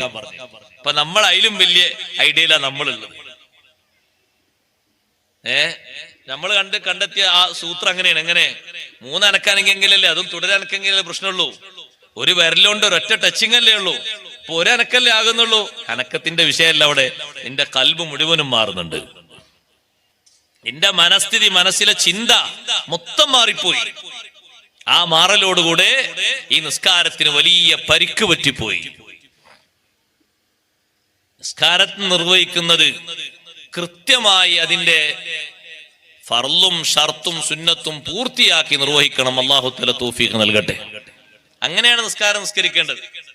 അതുകൊണ്ടാണ് ഖുർആൻ നിസ്കരിക്കുന്നതിനെ പറ്റി പറഞ്ഞിടത്തൊക്കെ അതൊക്കെയാണ് രസമുള്ള നിസ്കാരം എന്ന് പറഞ്ഞത്. ഇഖ്ലാസ് ആ നിസ്കാരത്തിൽ വേണം. യഥാർത്ഥ നിസ്കാരത്തിൽ ഭക്തി വേണം. ഖശിയത്തുല്ലാഹി അസ്സ വജൽ, പടച്ച റബ്ബിനെ പേടി വേണം നിസ്കാരത്തിൽ. ആ നിസ്കാരത്തിൽ റുക്കൂഉം സുജൂദും ഒക്കെ പൂർത്തിയാകുന്ന റുക്നുകളൊക്കെ കംപ്ലീറ്റ് ആയി ചെയ്യുന്ന നിസ്കാരാകണം. നിസ്കാരം നേർക്കേറെ നിസ്കരിക്കാത്ത ആളെ 3 വട്ടം മടക്കി വിട്ടില്ലേ ഹബീബ് റസൂലുള്ളാഹി സ്വല്ലല്ലാഹു അലൈഹി വസല്ലം? മദീനത്തെ പള്ളിന്റെ ഉള്ളിൽ വെച്ചൊരു സഹാബി നിസ്കരിക്കാണ്. തങ്ങൾ പുറത്തുനിന്ന് ആ നിസ്കാരം ഇങ്ങനെ നോക്കി. നിസ്കാരം കഴിഞ്ഞു വരുമ്പോ നബി സല്ലല്ലാഹു അലൈഹി വസല്ലം പറഞ്ഞു, നിങ്ങൾ ഒന്നുകൂടി പോയി നിസ്കരിക്കണം, നിസ്കാരം ശരിയായിട്ടില്ല എന്ന് പറഞ്ഞു. ഇർജി ഫസല്ലി ഫഇന്നക ലം തുസല്ലി, നിങ്ങൾ നിസ്കരിച്ചിട്ടില്ല, പോയി നിസ്കരിക്കുന്നു പറഞ്ഞു. സഹാബി രണ്ടാമതും പോയി നിസ്കരിച്ചു. നിസ്കാരം കഴിഞ്ഞ് തിരിച്ചു വന്നപ്പോ നബി സല്ലല്ലാഹു അലൈഹി വസല്ലം നിങ്ങൾ പറഞ്ഞു, ഇർജി ഫസല്ലി ഫഇന്നക ലം തുസല്ലി, മടങ്ങണം, നിങ്ങൾ നിസ്കരിച്ചിട്ടില്ല. രണ്ടാമതും പോയി നിസ്കരിച്ചു വന്നപ്പോ 3-ാമത്തെ തവണ തങ്ങൾ പറഞ്ഞു, ഒന്നുകൂടി പോയി നിസ്കരിക്കണം, നിസ്കാരായിട്ടില്ല. 3-ാമത്തതിലോ 4-ാമത്തതിലോ ആ സ്വഹാബി പറഞ്ഞു, അല്ലാഹുവിന്റെ റസൂലേ, അല്ലിംനി യാ റസൂലല്ലാഹ്, നിസ്കാരം എനിക്ക് പഠിപ്പിച്ചു തരണം. എത്ര വട്ടം വിട്ടാലും എനിക്ക് ഇങ്ങനെ നിസ്കരിക്കാൻ അറിയുള്ളൂ, ഇങ്ങനെ നിസ്കരിക്കാൻ അറിയുള്ളൂ. എന്താണ് ആ സ്വഹാബിന്റെ നിസ്കാരത്തിലുള്ള പ്രശ്നം? അത് തന്നെയാണ് ഇന്ന് മിക്ക നിസ്കാരത്തിലുള്ള പ്രശ്നം. അതാ ഞാൻ നേരത്തെ പറഞ്ഞ ആ നിസ്കാരത്തിലുള്ള കളവ്, നിസ്കാരത്തിലുള്ള മോഷണം. അതാണ് നബി സല്ലല്ലാഹു അലൈഹി വസല്ലം നിങ്ങൾ നിസ്കാരം കൊണ്ട് ശരിക്ക് പറഞ്ഞു കൊടുത്തു. ആദ്യമായി നിസ്കരിക്കാൻ ഉദ്ദേശിച്ചാൽ ഫാസ്ബിഗിൽ വുളൂ പൂർണ്ണമായി എടുക്കണം. വുളൂ പൂർണ്ണമായി എടുക്കുമ്പോഴേ നിസ്കാരത്തിൽ അതിനുള്ള ഭക്തി ഉണ്ടാവുള്ളൂ. പൂർണ്ണമായിട്ട് വുളൂ എടുക്കണം. വുളൂയിൽ 2 സ്ഥലത്താണ് പ്രധാനമായിട്ടും ചൊല്ലാൻ ദിക്റുള്ളത്. കുളിക്കും അങ്ങനെ തന്നെയുള്ളത് കാര്യമായിട്ട്, തുടക്കത്തിലും ഒടുക്കത്തിലും, അല്ലെ? ആ തുടക്കത്തിലും ഒടുക്കത്തിലുള്ള ദിക്റുകളൊക്കെ പാലിച്ചുകൊണ്ട് ഖിബിലക്ക് മുന്നിട്ടുകൊണ്ട് ഒരു വുളൂ, കറാഹത്തുകളൊക്കെ ഒഴിവാക്കിയിട്ടുള്ള വുളൂ. ഒരു കറാഹത്തും വരാത്ത വുളൂ ആണോ ആ വുളൂവോട് കൂടെയുള്ള നിസ്കാരവും എല്ലാ സുന്നത്തുകളും പാലിച്ചിട്ടുള്ള വുളൂവിന്റെ നിസ്കാരവും അല്ലാത്ത നിസ്കാരം തമ്മിൽ മാറ്റല്ലേ? എത്രയോ മാറ്റമുണ്ട്. സുന്നത്തുകൾ പാലിക്കാനൊന്നും ഇപ്പോഴത്തെ കാലത്ത് നമ്മെ സംബന്ധിച്ചിടത്തോളം ഒരു പ്രയാസവും ഇല്ല. നമുക്ക് തോന്നാണ് അങ്ങനെ പ്രയാസമുണ്ട്. അഊദും ബിസ്മിയൊക്കെ ചൊല്ലി അഷ്ഹദു അല്ലാ ഇലാഹ ഇല്ലല്ലാഹു വഹ്ദഹു ലാ ശരീക ലഹു വഅഷ്ഹദു അന്ന മുഹമ്മദൻ അബ്ദുഹു വറസൂലുഹു അൽഹംദുലില്ലാഹില്ലദീ ജഅലൽ മാഅ തഹൂറാ എന്ന ദിക്റും ചൊല്ലിയിട്ട് കൈ കഴുകിക്കൊണ്ട് തുടങ്ങാണ്. അങ്ങനെ 3 പ്രാവശ്യം കൈ കഴുകിയിട്ട് 3 പ്രാവശ്യം വായിൽ വെള്ളം കൊപ്ലിക്കലോടുകൂടെ മൂക്കിൽ വെള്ളം കയറ്റി ചീറ്റണം. ഇപ്പൊ കുറെ ആൾക്കാർ കൊപ്ലിക്കൽ നടക്കും, ഏത് നടക്കൂല? മൂക്കിൽ വെള്ളം കയറ്റി ചീറ്റൽ നടക്കൂല. ചില ആളുകളൊക്കെ മൂക്കിൽ വെള്ളം കയറ്റി ചീറ്റാന്ന് എന്ന രൂപത്തിൽ തോന്നിപ്പിക്കാൻ വേണ്ടി 2 വിരലിങ്ങനെ കാണാം മൂക്കിലേക്ക് ഇങ്ങനെ. അത് വെള്ളം കയറ്റി ചീറ്റലാകൂല, അത് വിരല് കയറ്റലാണ്. വെള്ളം ഒന്നിങ്ങനെ വലിക്കണം, വലിച്ചിട്ട് ഇടത്തെ കൈ കൊണ്ട് ഇങ്ങനെ പിഴയണം. വലിക്കുമ്പോഴാണ് വെള്ളം കയറ്റാന്നും ഇടത്തെ കൈ കൊണ്ട് പിഴിയുമ്പോഴാണ് ചീറ്റാന്നും പറയുന്നത്. ഇസ്തിൻഷാഖ് എന്ന അറബിയിൽ പറയും. ഇസ്തിൻഷാഖിന്റെ സുന്നത്ത് എടുക്കുന്നവർ നോക്കി നിങ്ങൾ വളരെ കുറച്ച് ആൾക്കാരുണ്ടാവുള്ളൂ. ആ സുന്നത്തെടുത്താൽ മിക്ക രോഗങ്ങൾക്കും ശിഫ ഉണ്ടാവും. 5 നേരം വുളൂ എടുക്കുന്ന ആള് മൂക്കിൽ വെള്ളം കയറ്റി ചീറ്റാണെങ്കിൽ ആ മൂക്കിന്റെ ഉള്ളിൽ ഏതെങ്കിലും പൊടിയോ മറ്റോ കുടുങ്ങിയിട്ട് എന്തെങ്കിലും രോഗം ഉണ്ടാകുമോ? ഒരു രോഗം ഉണ്ടാവില്ല. അപ്പൊ ചില ആൾക്കാർ ജലദോഷം ഉണ്ടാകും, നേരത്തെ പിയ്യാത്തോണ്ടാണ്. നല്ലോണം പിയണം. അങ്ങനെ ഇസ്തിൻഷാഖ് ചെയ്തുകൊണ്ട് മുഖം ശരിക്ക് കഴുകിയിട്ടുള്ള വുളൂ, മുഖം നന്നായി കഴുകണം. മുഖം കഴുകുമ്പോൾ തന്നെ സഹോദരങ്ങളെ, മുഖത്തിന്റെ അതിർത്തി മുടി മുളക്കുന്ന സ്ഥലം എന്നാണ് പറഞ്ഞിരിക്കുന്നത്. പക്ഷേ മുടി മുളക്കുന്ന സ്ഥലത്തിന്റെ കുറച്ചുകൂടി അപ്പുറത്തുനിന്ന് കഴുകിയെങ്കിലേ മുടി മുളച്ച സ്ഥലം കഴുകിയതാകൂ. മുടി മുളക്കുന്ന കൃത്യമായ സ്ഥലം നോക്കിയിട്ട് കഴുകരുത്, കുറച്ചുകൂടി മേലോട്ടുനിന്ന് കഴുകണം. അപ്പോഴാണ് ആ സ്ഥലം കഴുകി എന്ന് പറയുക. അത് ശരിക്ക് ശ്രദ്ധിക്കണം. ഈ കാണുന്ന ഈ ഫേസ് മാത്രം നനഞ്ഞാ പോരാ. മുടി മുളക്കുന്ന സ്ഥലം കഴുകി എന്ന് ഉറപ്പാകണമെങ്കിൽ നിർബന്ധമാണ് ഒരു ഇത്ര അല്ലെങ്കിൽ ഒരു അര ഇഞ്ചിന്റെ കണക്ക് മേലോട്ട് കഴുകണം. മേലോട്ട് ഇങ്ങനെ കഴുകിയെങ്കിലേ മുടി മുളക്കുന്ന സ്ഥലം കഴുകി എന്ന് ഉറപ്പാകൂ. 2 ഈ ചെവിക്കുറ്റിയുടെ ഭാഗവും നനയണം. അപ്പോഴേ ചെവിയോട് അടുത്തുള്ള ഭാഗം നനഞ്ഞു എന്ന് ഉറപ്പാകൂ. കുറച്ച് വെള്ളം ഇങ്ങനെ എടുത്തിട്ട് ഇങ്ങനെ ആക്കിയാ പോരാ. ശരിക്ക് വെള്ളം ഇങ്ങനെ ഇതിലെങ്ങനെ ഒലിച്ചിറങ്ങണം. ആ രീതിയിൽ വെള്ളം കോരിയെടുത്തിട്ട് മുടി മുളക്കുന്നതിന്റെ മേൽഭാഗത്തു നിന്ന് ഇങ്ങനെ കഴുകി താഴോട്ടാക്കണം. 3 പ്രാവശ്യം കൊണ്ട് ആ ഭാഗത്തൊന്നും വെള്ളം ഒലിച്ചിട്ടില്ല, തികഞ്ഞിട്ടില്ല. 4 പ്രാവശ്യം കൊണ്ടും ആക്കണം. എന്നാലും വെള്ളം ശരിക്ക് നനഞ്ഞു ഒലിച്ചിറങ്ങണം. നനഞ്ഞാ പോരെ, നനഞ്ഞു ഒലിക്കണം. ഒലിക്കൽ ഷർത്താണ്. കഴുകപ്പെടുന്ന അവയവങ്ങളുടെ വെള്ളം ഒലിച്ചിറങ്ങണം. നനഞ്ഞാ പോരാ, മുഖത്തിന്റെ ഭാഗത്ത് നെറ്റിയൊക്കെ നനഞ്ഞു എന്നായാൽ പോരാ, ഒലിച്ചിറങ്ങണം. അത് തന്നെ നോക്ക് നിങ്ങൾ. താടി ഇല്ലാത്ത ആൾക്കാർ നല്ലോണം ശ്രദ്ധിച്ച് കേൾക്കണം. താടിയുള്ള ആൾക്കാർക്ക് കുറഞ്ഞ ഭാഗം കേൾക്കിയാൽ മതി. അതൊരു ഭാഗ്യമാണ്. നാളെ മുതൽ താടി വെച്ചോളൂ. താടിയുള്ള ആൾക്കാർ ഇപ്പൊ ഈ താടിന്റെ ഉൾഭാഗം കേൾക്കൽ നിർബന്ധമല്ല. നിങ്ങൾ അവിടുന്ന് നോക്കിയിട്ട് എന്റെ താടിന്റെ ഉള്ളു കാണുന്നുണ്ടോ? അത്ര വേണമെന്നില്ല, അടുത്ത് നോക്കിയാൽ മതി. ഉൾഭാഗം കാണാത്ത തിങ്ങിയ താടി അത് തിക്കാറ്റുന്ന സുന്നത്തേ ഉള്ളൂ, നിർബന്ധമല്ല. നോക്കിയിട്ട് ഉള്ളു കാണുന്ന താടിയാണെങ്കിൽ കട്ടി കുറഞ്ഞ താടിയാണ്, അത് ഉള്ളു ശരിക്ക് വെള്ളം ശരിക്ക് കേണ്ടി വരും. താടിയില്ലാത്ത ആളുകള് ആ ഭാഗം കൂടി കറക്റ്റായി ശരിക്ക് വെള്ളം ഒലിച്ചിറങ്ങണം. അപ്പൊ നമുക്കിതാ ഈ കാണുന്ന ഈ ഫേസിന്റെ ഈ ഭാഗം ഇവിടെ ഇങ്ങനെ കുറഞ്ഞ ഭാഗം മാത്രം വെള്ളം ഒലിച്ചിറങ്ങിയാൽ മതി. അതല്ലേ അതുകൊണ്ട് ഒക്കുന്ന സുഖം. അതുകൊണ്ട് മുഖം കൈകല് വേഗം നടക്കും. താടില്ലാത്തവരെക്കാളും കുറഞ്ഞ വെള്ളം കൊണ്ട് താടിയുള്ളവർ കൈകാനും കഴിയും. പിന്നെ ഒരു എക്സ്ട്രാ സുന്നത്തിനാണ് വെള്ളം എടുത്തിട്ട് ഇങ്ങനെ താടിന്റെ അടിയിലൂടെ ഇങ്ങനെ തിക്ക കയറ്റാൻ വേണ്ടി കേൾക്കുന്നത്. ആ സുന്നത്തോടി കിട്ടാൻ കൈ കേൾക്കുന്ന ആള് ഈ മുട്ടിന്റെ ഭാഗം കറക്റ്റായിട്ട് കേൾക്കിയ പോരാ, കുറച്ചുകൂടി മേൽഭാഗത്തുനിന്ന് കഴുകണം, എങ്കിലേ മുട്ട് കേൾക്കി എന്ന് പറയുള്ളൂ. ആ ഭാഗത്തിന്റെയും മേലെ കയറ്റി കേൾക്കുമ്പോഴാണ് കയറ്റി കേൾക്കി എന്നുള്ള സുന്നത്ത് കിട്ടുക. ഇപ്പൊ ഇതല്ലേ കൈയിന്റെ മുട്ട്, കുറച്ചുകൂടി ഇതാ ഒരു ഇത്ര മേലോട്ട് കേൾക്കണം, അപ്പോഴാണ് മുട്ട് കേൾക്കി എന്ന് ഉറപ്പാകുക. നിർബന്ധ അതിന്റെയും മേലോട്ട് കേൾക്കുമ്പോഴാണ് കയറ്റി കേൾക്കി എന്നുള്ള സുന്നത്ത് കിട്ടുക. ഞെരിയാണി ഉൾപ്പെടെ കേൾക്കണ്ടേ? ഞെരിയാണിന്റെ കുറച്ചുകൂടി, ഞെരിയാണി എന്ന് പറഞ്ഞാൽ ഇവിടെ മനസ്സിലാവില്ലേ? ഞെരിയാണി ഉൾപ്പെടെ കേൾക്കണം, കുറച്ചുകൂടി മേലോട്ട് കേൾക്കണം. അതിനും മേലോട്ട് കേൾക്കുമ്പോഴാണ് കയറ്റി കേൾക്കി എന്നുള്ള സുന്നത്ത് കിട്ടുക. അങ്ങനെയാണ്. ചെവി തടവുന്ന എത്ര പ്രാവശ്യം തടവേണ്ടത്? 3 അല്ല, തത്വത്തിൽ 7 ഉണ്ട്. ചെവി ആദ്യം ഈ കാണുന്ന ചുളിഞ്ഞ ഭാഗല്ലേ, അത് 3 പ്രാവശ്യം വെള്ളം കൊണ്ട് തടവണം. പിന്നെ ഒരു കുഴിയില്ല ഇവിടെ, കുടിക്ക് സ്പെഷ്യൽ 3 വെള്ളം കൊണ്ട് വേറെ 3 തടവലുണ്ട്. പിന്നെ 7ാമത്തെ വക മൊത്തം ഒന്ന് നനച്ചിട്ട് മൊത്തം ഒന്ന് തടവലുണ്ട്. അപ്പൊ എത്ര? 7 ആയില്ലേ? 7 വട്ടം. എന്തിനാ ഞാൻ അങ്ങനെ പറഞ്ഞറിയോ? ഹദീസിൽ പറഞ്ഞല്ല, അസ്ബിഗിൽ വുളൂ, പൂർണ്ണ വുളൂ എടുക്കണം. ഇതൊക്കെ ഉൾപ്പെടുത്തിയ വുളൂഇനാണ് എന്ത് പറയാ? പൂർണ്ണ വുളൂ എന്ന് പറയാം. അപ്പോഴാണ് ആ നിസ്കാരത്തിനൊരു വേറിട്ട ഭംഗി കിട്ടുക. കാലും കഴുകിയിട്ട് ഒരു തുള്ളി വെള്ളവും കൊടയാതെ തോർത്താതെ ഖിബിലാക്ക് തിരിഞ്ഞു നിന്ന് 2 കൈയും കണ്ണും മേൽപോട്ട് ഉയർത്തിയിട്ട് 3 പ്രാവശ്യം ദ്വാർക്കേണ്ട ദുആ ചെയ്തതിന് ശേഷം 3 പ്രാവശ്യം ഇന്നാ അൻസൽനാഹു ഫീ ലൈലത്തിൽ ഖദർ എന്ന സൂറത്ത് കൂടി ഓതിയിട്ട് വേണം സുന്നത്ത് നിസ്കാരം കാര്യങ്ങളൊക്കെ ചെയ്യാൻ. അതൊക്കെ നിർവഹിക്കണം. അപ്പോഴേ വുളൂ പൂർണ്ണാകുള്ളൂ. അതിനിടയിൽ ആവശ്യമില്ലാതെ സംസാരിക്കരുത്. വുളൂ എടുക്കുന്ന ആള് വുളൂഇൽ മുഴുകണം. ആവശ്യത്തിലധികം വെള്ളം ചെലവഴിക്കരുത്, പാകത്തിന് മാത്രം വെള്ളം ചെലവഴിക്കണം.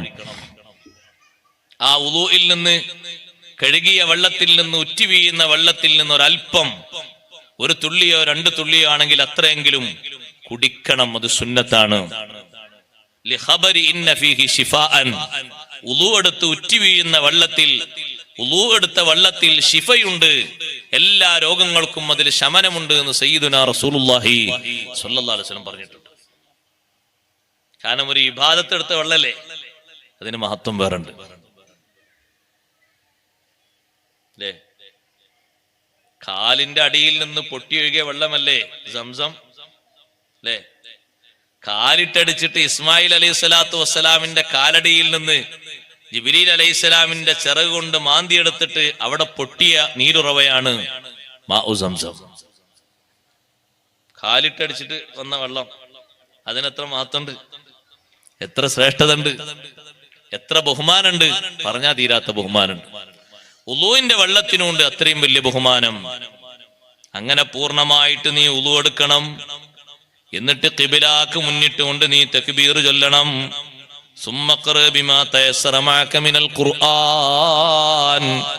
പിന്നെ നീ ഖുർആൻ ഓതണം, ഫാത്തിഹ ഓതണം. ഫാത്തിഹ കഴിഞ്ഞിട്ട് സൂറത്ത് ഓതണം. സൂറത്ത് ഓതാൻ കഴിയുന്നില്ലെങ്കിൽ ആയത്തെങ്കിലും ഓതണം. സൂറത്ത് ഓതേണ്ട റക്അത്തുകളിൽ സൂറത്ത് ഓതണം. അത് കഴിഞ്ഞിട്ടോ സുമ്മർക്കായ നബി തങ്ങൾ പഠിപ്പിച്ചു കൊടുക്കാണ്. പിന്നെ നീ റുക്കൂ ചെയ്യണം. ഹത്താ തത്മഇന്ന റാക്കിആ. അവിടെയാണ് ഈ സ്വഹാബിക്ക് പറ്റിയ പ്രശ്നം. റുക്കൂയിൽ ഒന്ന് അടങ്ങി ഒതുങ്ങണം. ആ റുക്കൂയിൽ ഒരു 3 പ്രാവശ്യം സുബ്ഹാന റബ്ബിയൽ അലീം വബിഹംദിഹി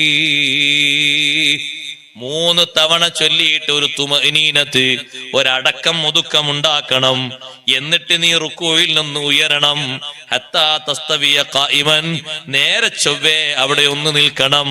ഒന്ന് നിന്റെ ശരീരത്തിന്റെ അവയവങ്ങളൊക്കെ ഒന്ന് അടങ്ങട്ടെ.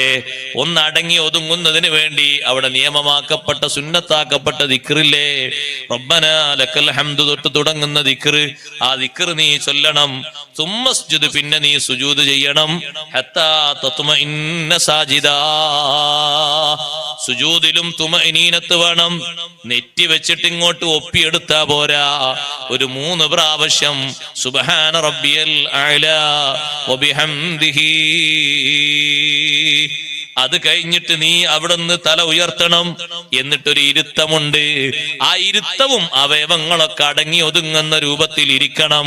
ഇരുത്തത്തിലും നിയമമാക്കപ്പെട്ട ദിക്റില്ലേ, റബ്ബിഗ്ഫിർലി വർഹംനി വജ്ബുർനി വഹ്ദിനി വആഫിനി വർസുഖ്നി എന്ന ദിക്റ് നീ ചൊല്ലണം. അത് കഴിഞ്ഞിട്ട് വീണ്ടും സുജൂദ് ചെയ്യണം. പിന്നെ നബി സല്ലല്ലാഹു അലൈഹി വസല്ലമ തങ്ങൾ പറഞ്ഞു, ഇരുത്തത്തിലേക്കാണ് വരുന്നതെങ്കിൽ ഇരുന്നിട്ട് ഓതേണ്ട ദിക്റ് ചൊല്ലണം. നൃത്തത്തിലേക്കാണ് വരുന്നതെങ്കിലും പതുക്കെ നിന്നുകൊണ്ട് ചൊല്ലേണ്ടത് ചൊല്ലണം.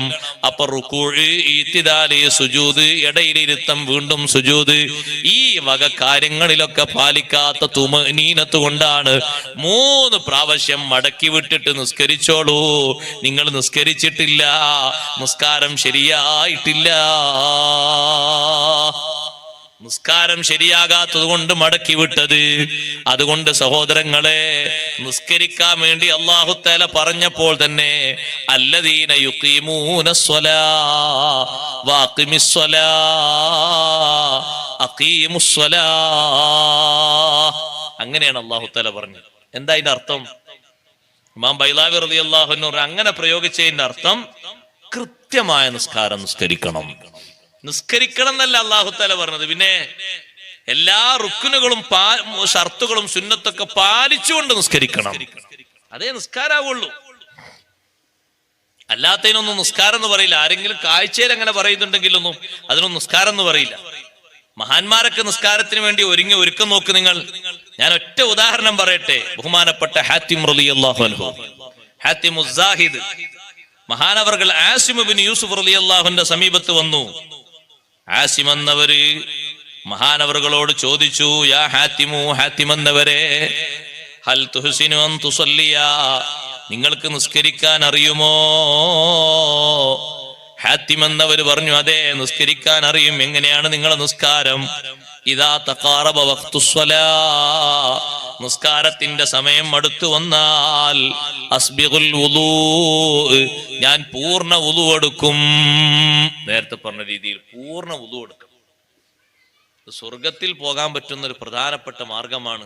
നബി സല്ലല്ലാഹു അലൈഹി വസല്ലം നിങ്ങൾ പറഞ്ഞു, എല്ലാ പാപങ്ങളും കഴുകി വൃത്തിയാക്കുന്ന ഒരു അമലാണ് പൂർണ്ണമായ വുളൂ. ഇസ്ബാഗുൽ വുളൂ അലൽ മക്കാരി, പ്രതിസന്ധി ഘട്ടങ്ങളിലും പൂർണ്ണ വുളൂ എടുക്കണം. വെള്ളം കുറവാണ്, എന്നാലും എടുക്കുന്ന വുളൂ പൂർണ്ണമായിട്ട് തന്നെ. തണുപ്പ് കൂടുതലാണ്, എടുക്കുന്ന വുളൂ പൂർണ്ണമായിട്ട് തന്നെ, അതിൽ കുറവ് വരുത്താതെ വുളൂ ഞാൻ പൂർണ്ണമാക്കി എടുക്കും. നിസ്കരിക്കുന്ന സ്ഥലത്ത് ഞാൻ പോയി നേർക്ക് നേരെ നിൽക്കും. എന്റെ എല്ലാ അവയവങ്ങളും ഒതുങ്ങിത്തീരും. എന്നിട്ട് ഞാൻ എന്റെ 2 പുരികങ്ങൾക്കിടയിൽ കഅബ ഞാൻ നോക്കിക്കാണും. വൽ മഖാമു ബിഹിയാലി സദ്രി, അല്ലാഹുവിന്റെ മുന്നിലുള്ള നൃത്തമുണ്ടല്ലോ, ആ നിൽക്കുന്ന സ്ഥലം അതെന്റെ നെഞ്ചിന്റെ ഭാഗങ്ങളിൽ ഇങ്ങനെയുണ്ടാകും. എന്റെ മനസ്സിന്റെ ഭാഗങ്ങളിൽ അല്ലാഹുവിന്റെ മുന്നിൽ ഞാൻ നിൽക്കുന്നത് രൂപപ്പെടുത്തും.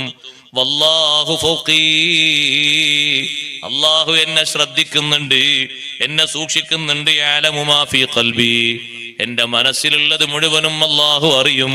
നിസ്കരിക്കുമ്പോൾ എനിക്ക് വരുന്നൊരു ചിന്തയാണ്, വകഅന്ന ഖദമയ്യ അലസ്സിറാത്ത്, എന്റെ 2 കാൽപാദങ്ങളും സിറാത്തിന്റെ മുകളിലാണ് എന്ന് ഞാൻ അങ്ങനെ കരുതും. വൽ ജന്നത്തു യമീനി, സ്വർഗം എന്റെ വലതുഭാഗത്താണ്. വന്നാറു അൻ ശിമാലി, നരകം എന്റെ ഇടത്തെ ഭാഗത്താണ്. മലക്കുൽ മൗത്തി ഖൽഫി, മലക്കുൽ മൗത്ത് എന്റെ പിറകിലുണ്ട്. എപ്പോഴും പിടിക്കാൻ റെഡിയായിട്ട് മലക്കുൽ മൗത്തുണ്ട്. വലത്തെ ഭാഗത്ത് സ്വർഗവും ഇടത്തെ ഭാഗത്ത് നരകവും, പിന്നാലെ മലക്കും റെഡിയായി നിൽക്കുന്നു. ഓരോ നിസ്കാരം നിസ്കരിക്കുമ്പോഴും ഞാൻ വിചാരിക്കുന്നത് അന്നഹാ ആഖിറുസ്സലാ, ഇത് അവസാനത്തെ നിസ്കാരമാണ്. അവസാനം ഗൾഫ് നിർത്തി പോരുന്ന ഒരാളെ നിങ്ങൾ കണ്ടിട്ടുണ്ടോ? അയാളെ ലഗേജ് കൊണ്ടുവരാൻ തന്നെ ഒരു വണ്ടി വേറെ പോകേണ്ടി വരും. ഇനിയാള് ഗൾഫിലേക്ക് പോകുന്നില്ല, നിർത്തി വരികയാണ്. കാരണം വേണ്ട സാധനങ്ങൾ മൊത്തം ഒരു വണ്ടിയിലും അയാൾ മൊത്തമായിട്ട് പോരൂല. അതുകൊണ്ട് ലഗേജിന് തന്നെ ഒരു വണ്ടി പോകേണ്ടി വരും. സഹോദരങ്ങളെ, നിന്ന് ഓരോ നിസ്കാരവും നമ്മൾ അവസാനത്തെ നിസ്കാരമാകാലോ. നാളെ സുബഹി നിസ്കരിക്കാൻ എത്ര പേരുണ്ടാകും? ഇന്നലെ സുബഹി നിസ്കരിച്ച എത്ര ആളുകൾ ഇന്ന് കഴിഞ്ഞുപോയി? ഇന്നലെ ളുഹർ നിസ്കരിച്ച എത്ര ആളുകൾ ഇന്ന് ളുഹർ നിസ്കരിക്കാനില്ല? ഇന്നലെ അസ്ർ നിസ്കരിച്ചവർ പലരും ഇന്ന് അസ്ർ നിസ്കരിക്കാനില്ല. ഓരോ നിസ്കാരവും വരുമ്പോ ബഹുമാനപ്പെട്ട ഹാത്തിം റളിയല്ലാഹു അൻഹുവിനോട് ഹാസിം റളിയല്ലാഹു അൻഹു ഹാത്തിം റളിയല്ലാഹു അൻഹുവിനോട് പറയുന്നു, ഞാൻ നിസ്കരിക്കുന്ന ഓരോ നിസ്കാരവും എന്റെ അവസാനത്തെ നിസ്കാരമാകുമോ? അങ്ങനെ ഒരു ചിന്ത വരും നിസ്കരിക്കാൻ നോക്കുമ്പോ എന്റെ മനസ്സിൽ. അപ്പൊ കഴിവിന്റെ പരമാവധി നിസ്കാരം നന്നാക്കണം. ഗൾഫിൽ നിന്ന് മടങ്ങി വരുന്ന ആള് പെട്ടി കഴിവിന്റെ പരമാവധി നന്നാക്കിയിട്ട് ഇനി കൊടുക്കാൻ ആർക്കും ബാക്കിയുണ്ടാകരുത്, കൊണ്ടുപോകാൻ ഒരു സാധനവും മറക്കരുത്. കഴിഞ്ഞ വരവിന് വീട്ടിൽ നിന്ന് സഹോദരി ഒരു സാധനം പറഞ്ഞിരുന്നു, അത് കൊണ്ടുപോകാൻ കഴിഞ്ഞിട്ടില്ല, അതും വാങ്ങണം. അപ്പോഴാണ് സ്വന്തം ജ്യേഷ്ഠൻ പറഞ്ഞൊരു ഒരു സാമഗ്രി വാങ്ങാനുണ്ട്, അപ്പൊ അതും വാങ്ങി. എല്ലാം കൂടി വാങ്ങി നോക്കുമ്പോ ലഗേജ് വലുതായി. മൊത്തം നന്നാക്കി എല്ലാവരും തൃപ്തിപ്പെടുത്താനല്ലേ വരവ്. ഇനി തിരിച്ചു പോകുന്നില്ല, നിർത്തുകയാണ്. എല്ലാം ഒരുക്കിയാ വരുന്നത്. അതേപോലെ തിരിച്ചു വരാത്ത രീതിയിൽ ഒരു അവസാനത്തെ നിസ്കാരം ഉറപ്പാക്കാലോ നമുക്ക്. നിസ്കാരത്തെ പറ്റി അങ്ങനെ ഒരു പക്ഷേ ഇത് അവസാനത്തെ നിസ്കാരമായിരിക്കും. അടുത്ത നിസ്കാരത്തിന്റെ ചാൻസിൽ ഞാൻ ഇല്ലെങ്കിലോ? ഒരാൾക്ക് ഉറപ്പിക്കാൻ കഴിയില്ല. ഉസ്താദ്, ഇനി എനിക്ക് രോഗമൊന്നും വന്നിട്ടില്ലല്ലോ. രോഗം വരാത്തവരാണ് കൂടുതലും മരിക്കുന്നത്. വന്നവരതാ മരുന്ന് പിടിച്ചിട്ട് 30 കൊല്ലായി. നാട്ടിൽ തന്നെ പരിശോധിച്ച് നോക്കി, എത്ര കൊല്ലായി മരുന്ന് പിടിച്ച ആൾക്കാർ? ആരോഗ്യമുള്ള ആൾക്കാർ എത്ര പെട്ടെന്ന് കഴിഞ്ഞു പോയി പലരും, അല്ലേ? എത്ര ആൾക്കാർ പോയി? രോഗമൊന്നും വേണ്ട, താടിയും മുടിയൊന്നും നിരക്കണ്ട, മക്കളും പേരെ കുട്ടികളും ഒന്നും ഉണ്ടാകണ്ട, ഹജ്ജും കാര്യങ്ങളൊന്നും കഴിഞ്ഞിട്ടില്ല, ഒന്നും ചിന്തിക്കണ്ട. എപ്പോഴും ആകാം. എപ്പോഴാണോ അല്ലാഹുത്തആല കണക്കാക്കി വെളിവായി കൊടുത്തത് ആ കണക്കിനാകും. എപ്പോഴും ആകാം. അടുത്ത വക്തിന് മുമ്പാകാം. ആർക്കാ പറയാൻ പറ്റുക? നമ്മൾ ദീർഘായുസിന് അങ്ങനെ ദ്വാരിക്കുന്നു എന്നല്ലേ ഉള്ളൂ. അല്ലാഹുത്തആല ആ ദീർഘായുസ് കണക്കാക്കി ഒരു കണക്കുണ്ടാകും. അത്ര തന്നെ. ഇതുവരെ ദ്വാരുന്നില്ലേ കുറെ ദീർഘായുസിന് വേണ്ടിയിട്ട്? എത്ര അള്ളാഹു കണക്കാക്കി എന്ന് ആർക്കെങ്കിലും പറയാൻ പറ്റൂ? നമ്മളെ നാട്ടിൽ തന്നെ എത്ര ആൾക്കാർ മരണപ്പെട്ടു പോകുന്നു. അതുകൊണ്ടാണ് നിസ്കരിക്കുന്ന സമയത്തൊക്കെ നബി സല്ലല്ലാഹു അലൈഹി വസല്ലം പറഞ്ഞു, ഇദാ സ്വല്ലൈത ഫസല്ലി സ്വലാത്ത മുവദ്ദിഅ, നീ എപ്പോൾ നിസ്കരിക്കുകയാണെങ്കിലും യാത്ര പറയുന്നവന്റെ നിസ്കാരം നീ നിസ്കരിക്കണം. യാത്ര പറയുന്നവന്റെ, വിട ചോദിക്കുന്നവന്റെ നിസ്കാരം, ദുനിയാവിന്ന് യാത്ര പോകാൻ ഉദ്ദേശിക്കുന്നവന്റെ നിസ്കാരമാകണം നിന്റെ നിസ്കാരം. എല്ലാം ശ്രദ്ധിച്ചുകൊണ്ട് നന്നാക്കുകയാണ്, ചിന്ത കേന്ദ്രീകരിക്കുകയാണ്, നോട്ടം സൂക്ഷിക്കുകയാണ്. പൊരുത്തപ്പെടാത്തൊരു ചിന്തയും വരാതിരിക്കാൻ ഖൽബിനെ റെഡിയാക്കി ചൊവ്വാക്കി നിർത്തുകയാണ്.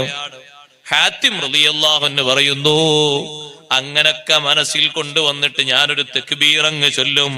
ഉകബ്ബിറു തക്ബീറൻ ബിഹ്സാൻ, മറ്റു എല്ലാ കാര്യങ്ങളും ഹറാമാകുന്ന തക്ബീർ.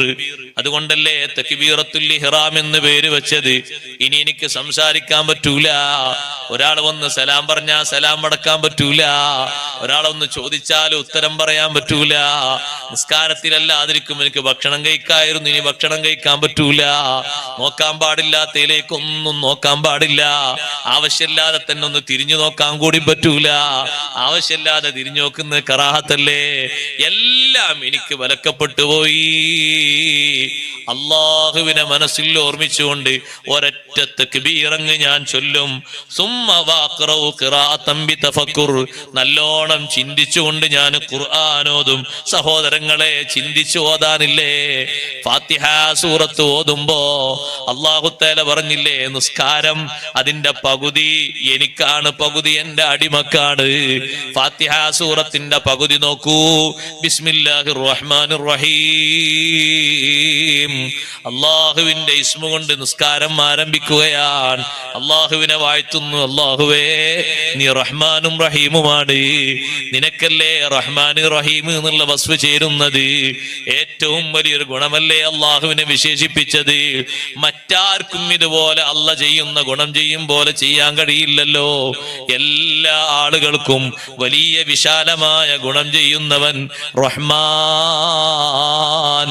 അള്ളാഹുവിനെ അനുസരിച്ചോ അനുസരിച്ചില്ലേ ഒരു നോട്ടവും ഇല്ലാതെ, അള്ളാഹിനെ വിശ്വസിച്ചോ വിശ്വസിച്ചില്ലേ എന്നൊരു കണക്കുമാക്കാതെ എല്ലാവർക്കും വിശാലാർത്ഥത്തിൽ ഗുണം ചെയ്യുന്നവൻ അർ-റഹീം.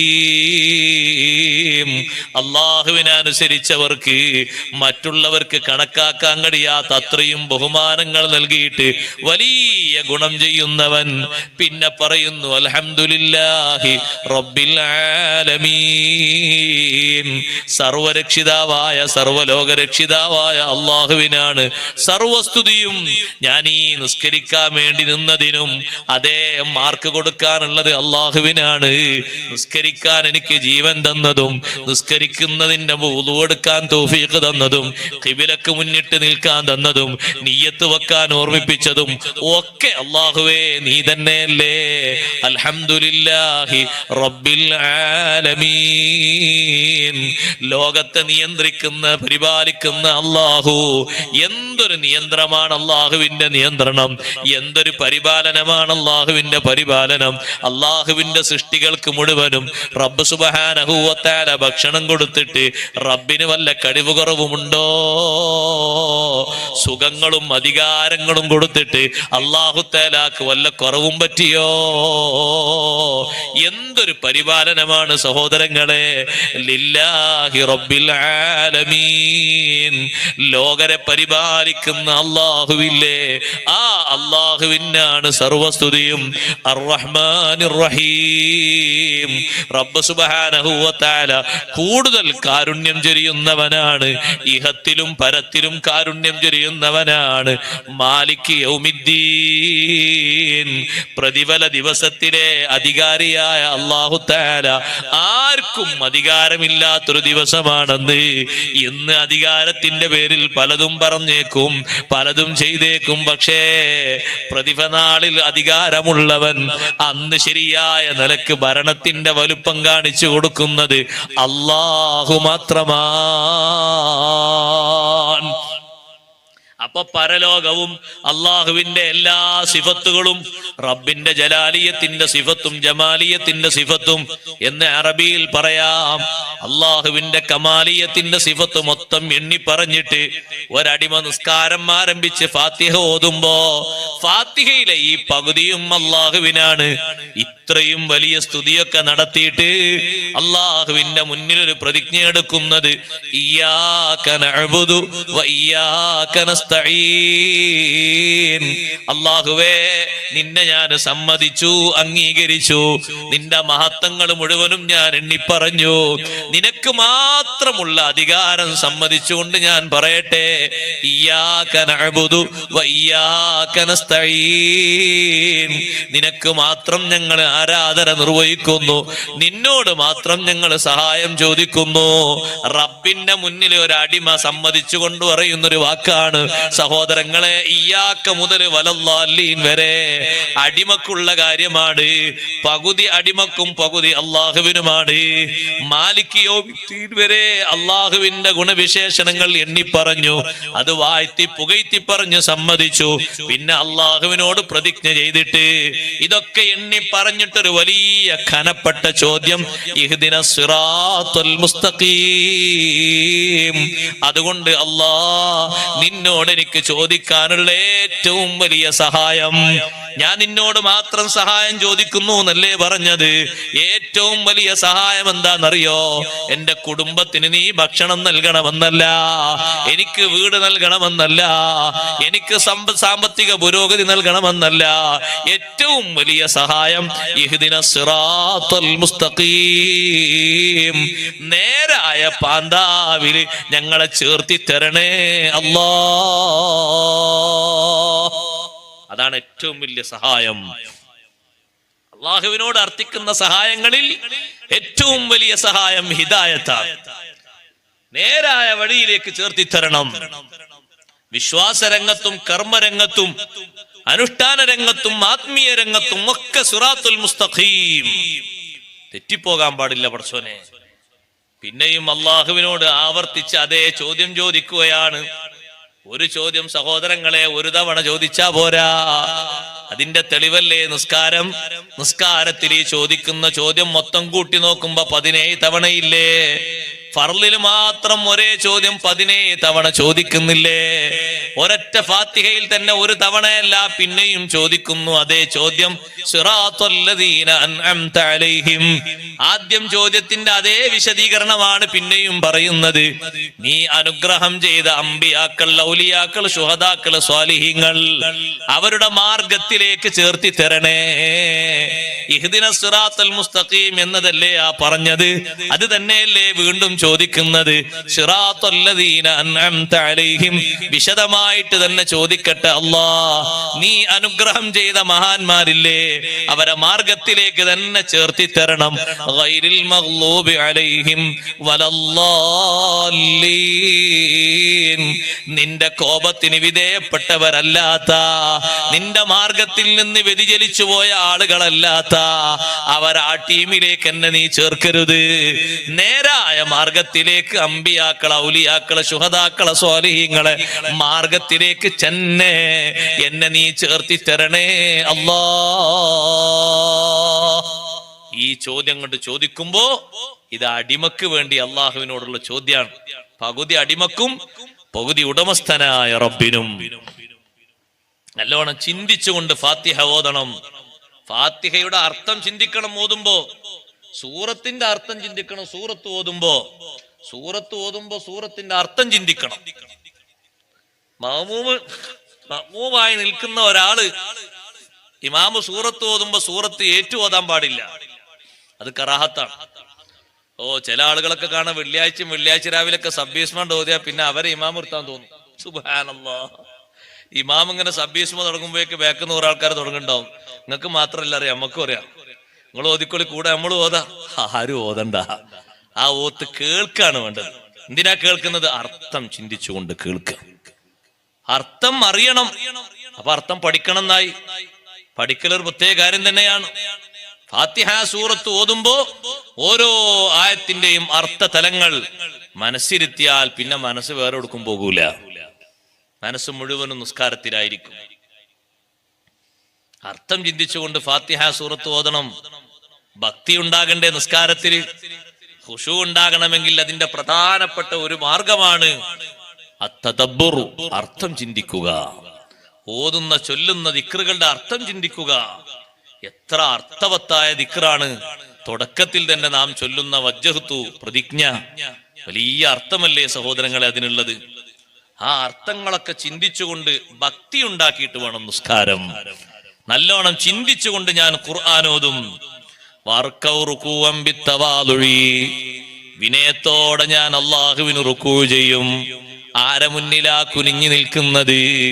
അള്ളാഹുവിന്റെ മുന്നിലല്ലേ കുനിഞ്ഞു നിൽക്കുന്നത്. വിനയത്തോടമുള്ള നൃത്തമാണ്. 2 കൈയും മുട്ടുംകാലിന്റെ മേല് വെച്ച് ഊരെയൊക്കെ കൃത്യമായി മുട്ടൊന്നും വളക്കാതെ ഒരൊറ്റ പലക വെച്ചതുപോലെ മുതുകും തലയും സമമാക്കി വളരെ വിനയത്തോടെയുള്ളൊരു നൃത്തം. വിനയത്തോടെ ഞാൻ അള്ളാഹുവിന് റുക്കൂ ചെയ്യും. വസ്ജുദു സുജൂദൻ ബിത്തളർറുഇ. അള്ളാഹുവിന് ഞാനൊരു സുജൂദ് ചെയ്യും. ആ സുജൂദിൽ അങ്ങേറ്റത്തെ അള്ളാഹുവിനോട് ഞാൻ വണങ്ങും. റബ്ബിനെ വല്ലാതെ ഞാൻ ബഹുമാനിക്കും. സുമ്മ അജ്ലിസു അലത്തമാം, പിന്നെ പൂർണ്ണമാകുന്ന രൂപത്തിലൊരു യുദ്ധം ഞാൻ ഇരിക്കും. വഅതശഹദു അലർറജാ, പ്രതീക്ഷയോടെ അത്തഹിയ്യാത്ത് ഓതും. ഹാത്തിം റളിയല്ലാഹു അൻഹു പറയുകയാണ്, വഉസ്ലിമു അലസ്സുന്ന, സുന്നത്ത് പ്രകാരം ഞാൻ സലാം വീട്ടും. അതേ, വഅഖൂമു ബൈനൽ ഖൗഫി വറജാ, നിസ്കാരത്തിൽ ഞാൻ ഇരുന്നിട്ട് പിന്നെ എഴുന്നേൽക്കുമ്പോ നല്ല പ്രതീക്ഷയും ഭക്തിയും എന്റെ മനസ്സിലുണ്ടാകും. സുമ്മ അതഅഹദു അലസ്സബരി, ക്ഷമയോടെ ഞാൻ പരിഗണിച്ച് നിസ്കരിക്കും. നല്ല ക്ഷമ വേണം. നിസ്കാരം കൊണ്ട് നടക്കാനും ക്ഷമ വേണം, നിസ്കരിക്കാനും ക്ഷമ വേണം. അതുകൊണ്ടാ ഖുർആൻ പറഞ്ഞത് വഅ്മുർ അഹ്ലക ബിസ്സലാത്തി വസ്തബിർ അലൈഹാ. എന്തിനും നിസ്കാരം. രോഗം ബാധിച്ച് ഭർത്താവ് രോഗം ബാധിച്ചപ്പോ, സഅദ് ബിൻ അബീ വഖാസ് റളിയല്ലാഹു അൻഹു രോഗം ബാധിച്ചപ്പോ അവിടുത്തെ പ്രിയപ്പെട്ട പത്നി എന്താ ചെയ്തത്? വേഗം വുളു എടുത്ത് നിസ്കാരക്കുപ്പായം മാറ്റിയിട്ട് നിസ്കരിക്കുന്ന സ്ഥലത്തേക്ക് നിന്ന് നിസ്കരിച്ചു. നിസ്കാരം കഴിഞ്ഞിട്ട് അങ്ങ് ദ്വാരുന്നു. മഹാനവറുകളുടെ അസുഖം ഭേദമായി. കാരണം അല്ലാഹു തആല സഹായം ചോദിക്കാൻ പറഞ്ഞൊരു മാർഗല്ലേ നിസ്കാരം. വസ്തഈനു ബിസ്സബരി വസ്സലാ, സബർ കൊണ്ടും അല്ലാഹുവിനോട് സഹായം ചോദിക്കണം, നിസ്കാരം കൊണ്ടും സഹായം ചോദിക്കണം. നിസ്കരിച്ചിട്ട് അള്ളാഹുവിനോട് സഹായം ചോദിച്ചപ്പോ അല്ലാഹു തആല കൊടുത്തു. ഏതാണ് അല്ലാഹു തആല കൊടുക്കാത്തത്? നിസ്കരിച്ചിട്ട് സഹായം ചോദിച്ചിട്ട്. റബ്ബ് സുബ്ഹാനഹു വ തആലയോട് ചോദിച്ചു, സഅദ് റളിയല്ലാഹു അൻഹുവിന്റെ പത്നി, എന്റെ ഭർത്താവിന്റെ രോഗം മാറ്റിത്തരണം. അതിനാപ്പം നിസ്കരിച്ചത്. വിഷമം മാറ്റിത്തരണം. സഹോദരങ്ങളെ, നല്ല സബറോടുകൂടെ നിസ്കാരം നിർവഹിക്കണം. നല്ല ക്ഷമ വേണം. ഉമ്മമാരെ, സഹോദരിമാരെ, പല കാര്യങ്ങളും ശ്രദ്ധിച്ചുകൊണ്ട് ചിന്ത പല രൂപത്തേക്കും പോയിട്ട് നിസ്കരിക്കരുത്. ഇങ്ങനെ ഒരു നിസ്കാരത്തിന്റെ ശൈലി വിശദീകരിച്ചപ്പോ ആസിം ഇബ്നു യൂസുഫ് റളിയല്ലാഹു അൻഹു ചോദിച്ചു, ഹാത്തിമേ അഹകദാ സ്വലാത്തുക, നിങ്ങളുടെ നിസ്കാരം ഇങ്ങനെയാണോ? ഹാത്തിം റളിയല്ലാഹു അൻഹു പറഞ്ഞു, ഞാൻ ഒരു 30 കൊല്ലമായിട്ട് ഇങ്ങനെയാ നിസ്കരിക്കുന്നത്.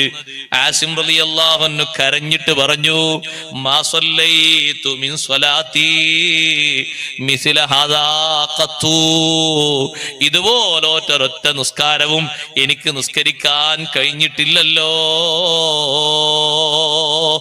അർത്ഥഗർഭമായ നിലക്ക് നിസ്കരിക്കാൻ അല്ലാഹു തആല തൗഫീഖ് നൽകുമാറാകട്ടെ.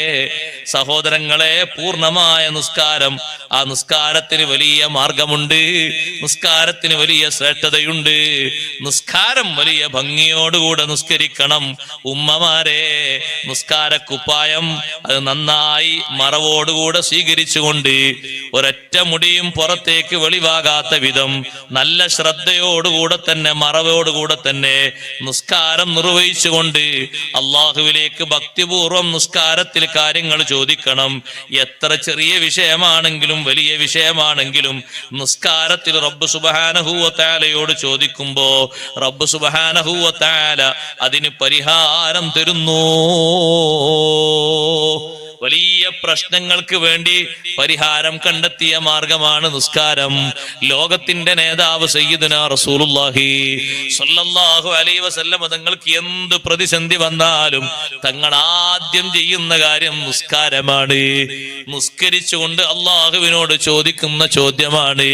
കണ്ടില്ലേ സഹോദരങ്ങളെ, സായുധരായ ശത്രുക്കൾ മുസ്ലിങ്ങൾക്ക് നേരെ ഇവരെ പെട്ടെന്ന് തന്നെ കഥ കഴിക്കാം എന്ന രൂപത്തിലും ഭാവത്തിലും കഴിയുമ്പോ ബദറിൽ പോയാൽ നിങ്ങളൊക്കെ അവിടെ ഒരു മസ്ജിദുൽ അരീഷ് എന്നുള്ള പള്ളി കാണാറില്ലേ? ആ പള്ളിയിൽ കയറി 2 റക്അത്ത് നിസ്കരിക്കൽ സുന്നത്തുണ്ട്. ആ പള്ളി നിൽക്കുന്ന സ്ഥലത്താണ് ബദറിൽ ആദ്യമായൊരു പന്തലുണ്ടാക്കിയത്. പന്തല് എന്നാണ് അരീഷ് എന്ന് പറഞ്ഞ വാക്കിന്റെ അർത്ഥം. ബദറിലെത്തിയപ്പോ സ്വഹാബത്ത് ആദ്യം ചെയ്ത പണിയാണ് പന്തൽ നിർമ്മാണം. ആ പന്തലിന്റെ ഉള്ളില് മുഹമ്മദുർ റസൂലുള്ളാഹി സ്വല്ലല്ലാഹു അലൈഹി വസല്ലമ തങ്ങൾക്ക് എന്താണ് പണി? നിസ്കാരം തന്നെ. അല്ലാഹുവേ, സായുധരായ ശത്രുക്കളാണ് അപ്പുറത്തുള്ളത്. കാര്യമായിട്ട് കയ്യിൽ പിടിക്കാൻ ഒരു ഉപകരണവും ഇല്ലാത്ത പാവപ്പെട്ട സ്വഹാബ, അതും നോമ്പ് നോറ്റ് വന്നവരാണ്. ഭക്ഷണം കഴിക്കാൻ അവരെ കയ്യിലൊന്നുമില്ല. അപ്പുറത്തുള്ള ടെന്റിലോ ഓരോ ദിവസം 9ഉം 10ഉം ഒട്ടകങ്ങളെ ബലിയെറുത്ത് ഇഷ്ടം പോലെ ഭക്ഷണം കഴിച്ചിട്ട് സുഖിച്ചിട്ട് ഒരു വിശപ്പും ഒരു ദാഹവും ഇല്ലാതെ കഴിയുന്ന ജനവിഭാഗം. സായുധരാണ്, ശക്തരാണ്, ഇഷ്ടം പോലെ സൗകര്യങ്ങൾ, സംവിധാനങ്ങൾ അവരുടെ കയ്യിലുണ്ട്. അവരോട് ഏറ്റുമുട്ടാൻ ഈമാനുള്ള ഈ പാവപ്പെട്ട വിഭാഗം മുന്നിൽ വന്ന് നിൽക്കുമ്പോ അല്ലാഹുമ്മ ഇൻ തുഹ്ലിക് ഹാദിഹിൽ ഇസാബത ഫലാ തുഅബദു ഫിൽ അർളി അബദാ. നിസ്കാരത്തിൽ നബി സല്ലല്ലാഹു അലൈഹി വസല്ലം അല്ലാഹുവിനോട് ദുആ ചെയ്തു പോയി, ഈ ന്യൂനപക്ഷത്തെ നീ തകർത്താൽ പിന്നെ ഭൂമിയിൽ നിന്നെ ആരാധന നിർവഹിക്കപ്പെടൂല, നിനക്ക് ഇബാദത്ത് ചെയ്യാൻ ഭൂമിയിൽ ഒരൊറ്റ കുട്ടി ഉണ്ടാകൂല. അതുകൊണ്ട് നീ വിജയം തരണേ അല്ലാ.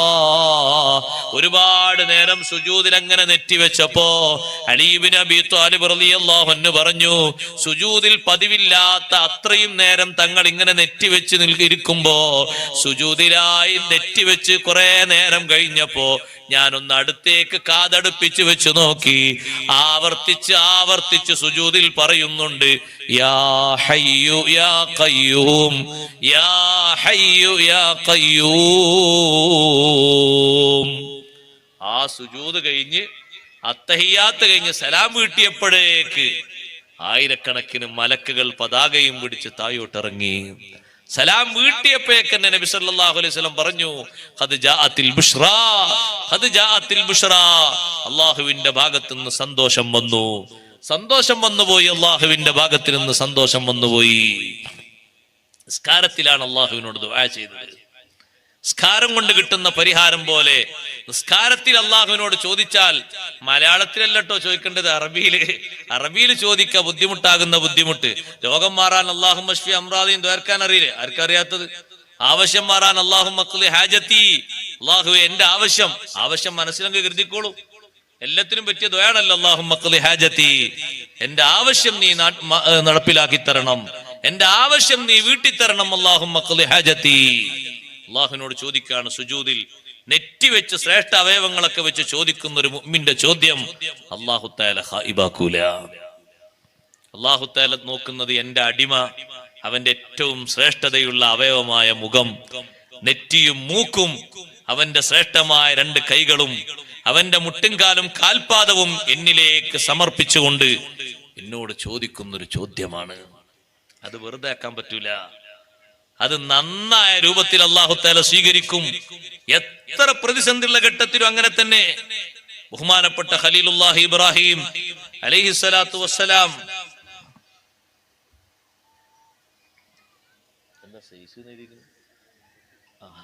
സഹോദരിമാരുടെ ഭാഗത്തേക്ക് ബക്കറ്റ് വരുന്നുണ്ട്. എല്ലാവരും നല്ല സംഭാവന കൊടുക്കണം, സഹകരിക്കണമെന്ന് അറിയിക്കുന്നു. ഇബ്രാഹിം നബി അലൈഹിസ്സലാം സഹോദരങ്ങളെ, ബാബിലോണിലല്ലേ ഇബ്രാഹിം നബി അലൈഹിസ്സലാം ജനിച്ചത്, ഇറാഖിലെ ബാബില്. ആ ഇബ്രാഹിം നബി അലൈഹിസ്സലാം അവിടുന്ന് സാറ ബീവി റളിയല്ലാഹു അൻഹയും കൂട്ടിയിട്ട് ഹിജ്റ പോകുമ്പോ സാറ ബീവിയും ഇബ്രാഹിം നബി അലൈഹിസ്സലാമും കൂടി ഹിജ്റ പോയി. യാത്ര പോകുന്നതിനിടയ്ക്ക് മഹാനവറുകൾ നേരെ പോകുന്നത് ഫലസ്തീനിലേക്കാണ്.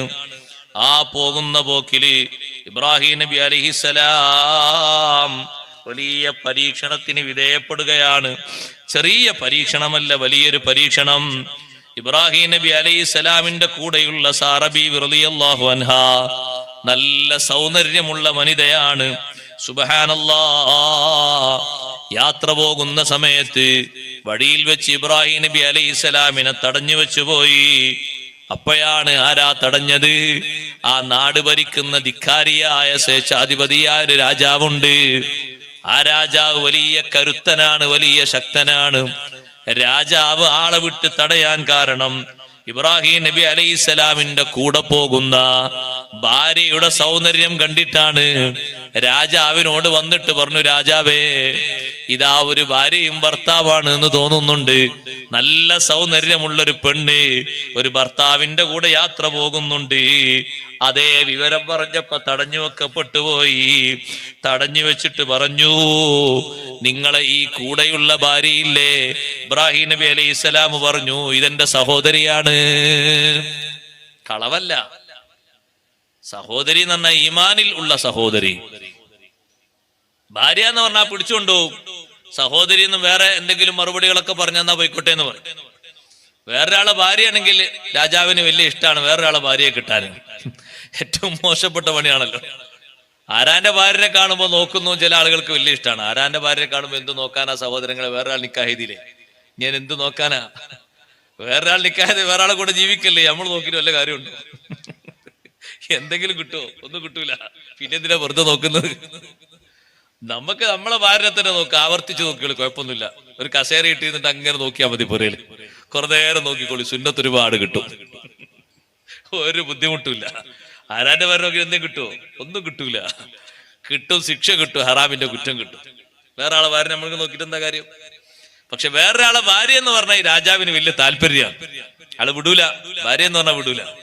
ഇബ്രാഹിം നബി അലൈഹി സ്വലാം പറഞ്ഞു, ഹാദിഹി ഉഖ്തി, എന്റെ സഹോദരിയാണെന്ന് പറഞ്ഞു.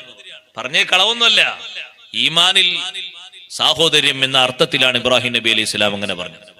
ആ രാജാവിന്റെ കഥ മനസ്സിലാക്കി സാറാ ബീവിയെ കൊണ്ടുപോയി. സഹോദരിയാന്ന് പറഞ്ഞിട്ടും സാറാ ബീവിയെ കൊണ്ടുപോകാൻ കാരണം സാറാ ബീവിയുടെ സൗന്ദര്യമാണ്. സാറാ ബീവിയോട് പറഞ്ഞു, സാറാ ബീവിയെ വിളിച്ചിട്ട് ഇബ്രാഹിം നബി അലൈഹി സ്വലാം പറഞ്ഞു, പിന്നെ ഞാൻ സഹോദരി എന്ന് പറഞ്ഞില്ല, നിങ്ങൾ പേടിക്കണ്ട. ലൈസ അലാ വജ്ഹിൽ അർളി മുഅ്മിനുൻ ഗൈരി വഗൈറുക. ഇപ്പൊ ഭൂമുഖത്ത് ഒരു മുഅ്മിനായ ആണും മുഅ്മിനത്തായ ഒരു പെണ്ണും ഞാനും നീയല്ലേ ഉള്ളൂ. ആ അർത്ഥത്തിലാണ് ഞാൻ സഹോദരി എന്ന് പറഞ്ഞത്. അതുകൊണ്ട് പേടിക്കൊന്നും വേണ്ട. ഫലാ തുകദ്ദിബീനി, എന്നെ കളവാക്കൊന്നും വേണ്ട. പക്ഷേ സൗന്ദര്യം കണ്ടിട്ട് രാജാവ് വിട്ടുകൊടുത്തില്ല. രാജാവ് ആളെ പറഞ്ഞയച്ചു. ഇബ്രാഹിം നബി അലൈഹിസ്സലാം പറഞ്ഞു, നിങ്ങൾ പോയിക്കോളൂ, പ്രശ്നമൊന്നും ആക്കണ്ട, നിങ്ങൾ ഒരു കുഴപ്പമാക്കണ്ട, പോയിക്കോളൂ, അള്ളാഹുവിനോട് നിങ്ങൾ ദുആ ചെയ്തോളൂ, ഒരു പ്രശ്നവും ഉണ്ടാകൂല. സുബ്ഹാനല്ലാഹ്. ഭാര്യ അങ്ങോട്ട് പോയപ്പോ ഇബ്രാഹിം നബി അലൈഹിസ്സലാം ഒരു ഭാഗത്ത് മുസല്ല വിരിച്ചു, നിസ്കരിക്കുന്നു. നിസ്കാരത്തിൽ അള്ളാഹുവിനോട് പറയുന്നു, അല്ലാഹുമ്മ ഇൻ കുന്തു ആമന്തു ബിക വബിറസൂലിക. അല്ലാഹുവേ, സാറ ബീവി റളിയല്ലാഹു അൻഹ പോകുന്നതിന്റെ മുമ്പ് പറഞ്ഞു, എനിക്കൊന്ന് നിസ്കരിക്കണം, രാജാവിന്റെ അടുത്തേക്ക് വരാൻ എനിക്കൊന്ന് നിസ്കരിക്കണം. സാറ ബീവി റളിയല്ലാഹു അൻഹയെ കൊണ്ടുവന്ന ശേഷം ഇബ്രാഹിം നബിയും നിസ്കരിക്കാണ്. സാറാ ബീവി കൊണ്ടുവരാൻ വേണ്ടി വന്ന ആളോട് പറഞ്ഞു, പിടിച്ചു കൊണ്ടുപോകാമെന്ന ആളോട്, എനിക്കൊന്ന് നിസ്കരിക്കണം, അതുകൊണ്ട് കുറച്ചു നേരം അവിടെ താമസിക്കൂ, നിസ്കാരം കഴിഞ്ഞിട്ട് ഞാൻ വരാം. നിസ്കാരത്തിൽ സാറ ബീവി റളിയല്ലാഹു അൻഹ പറയാണ്, അല്ലാഹുവേ, നിന്നെ കൊണ്ടും നിന്റെ റസൂലിനെ കൊണ്ടും ഞാൻ വിശ്വസിച്ചു. വഹസൻതു ഫർജി ഇല്ലാ അലാ സൗജി, എന്റെ സ്വകാര്യ അവയവങ്ങൾ ഞാൻ സൂക്ഷിച്ചിട്ടുണ്ട്, എന്റെ ഭർത്താവിനല്ലാതെ മറ്റൊരാൾക്കും ഞാനത് വെളിവാക്കിയിട്ടില്ല അല്ലാ. അതുകൊണ്ട് ഫലാ തുസല്ലിതു അലയ്യൽ കാഫിറാ, നിന്നെ വിശ്വസിക്കാത്ത ഈ രാജാവിനെ എന്റെ മേൽ നീ അധികാരം കൊടുക്കരുതേ അല്ലാ. നിസ്കാരത്തിൽ മഹദി അങ്ങ് ദുആ ചെയ്തു. നിസ്കാരം കഴിഞ്ഞിട്ട് അവിടുന്ന് പുറപ്പെട്ടു. സഹോദരങ്ങളെ, നേരെ അങ്ങോട്ട് കടന്നു.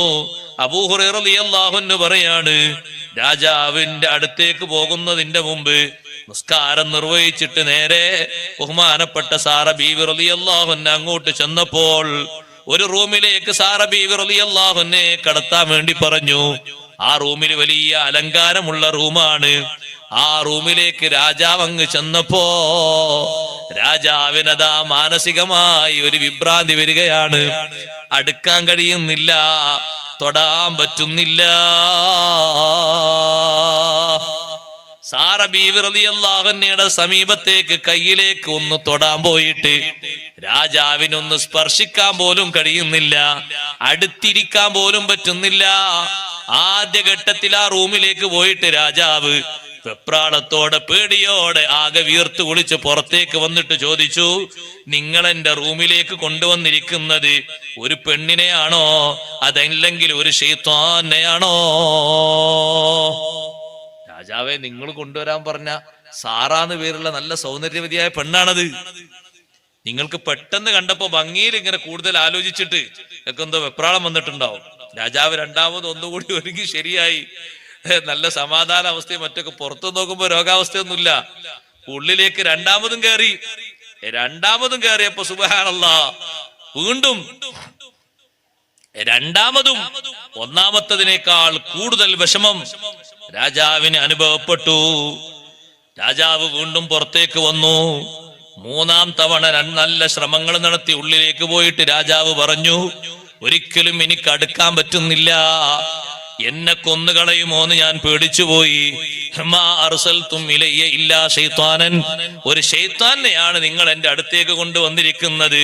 അതുകൊണ്ട് ഇബ്രാഹിം, ഭർത്താവായ ഇബ്രാഹിമിലേക്ക് തന്നെ, പുറത്ത് കാത്തു നിൽക്കുന്ന ഇബ്രാഹിമിലേക്ക് തന്നെ ആ പെണ്ണിനെ മടക്കി അയക്കൂ. ഹാജർ എന്ന് പറയുന്ന അടിമയെ സമ്മാനമായി കൊടുക്കൂ.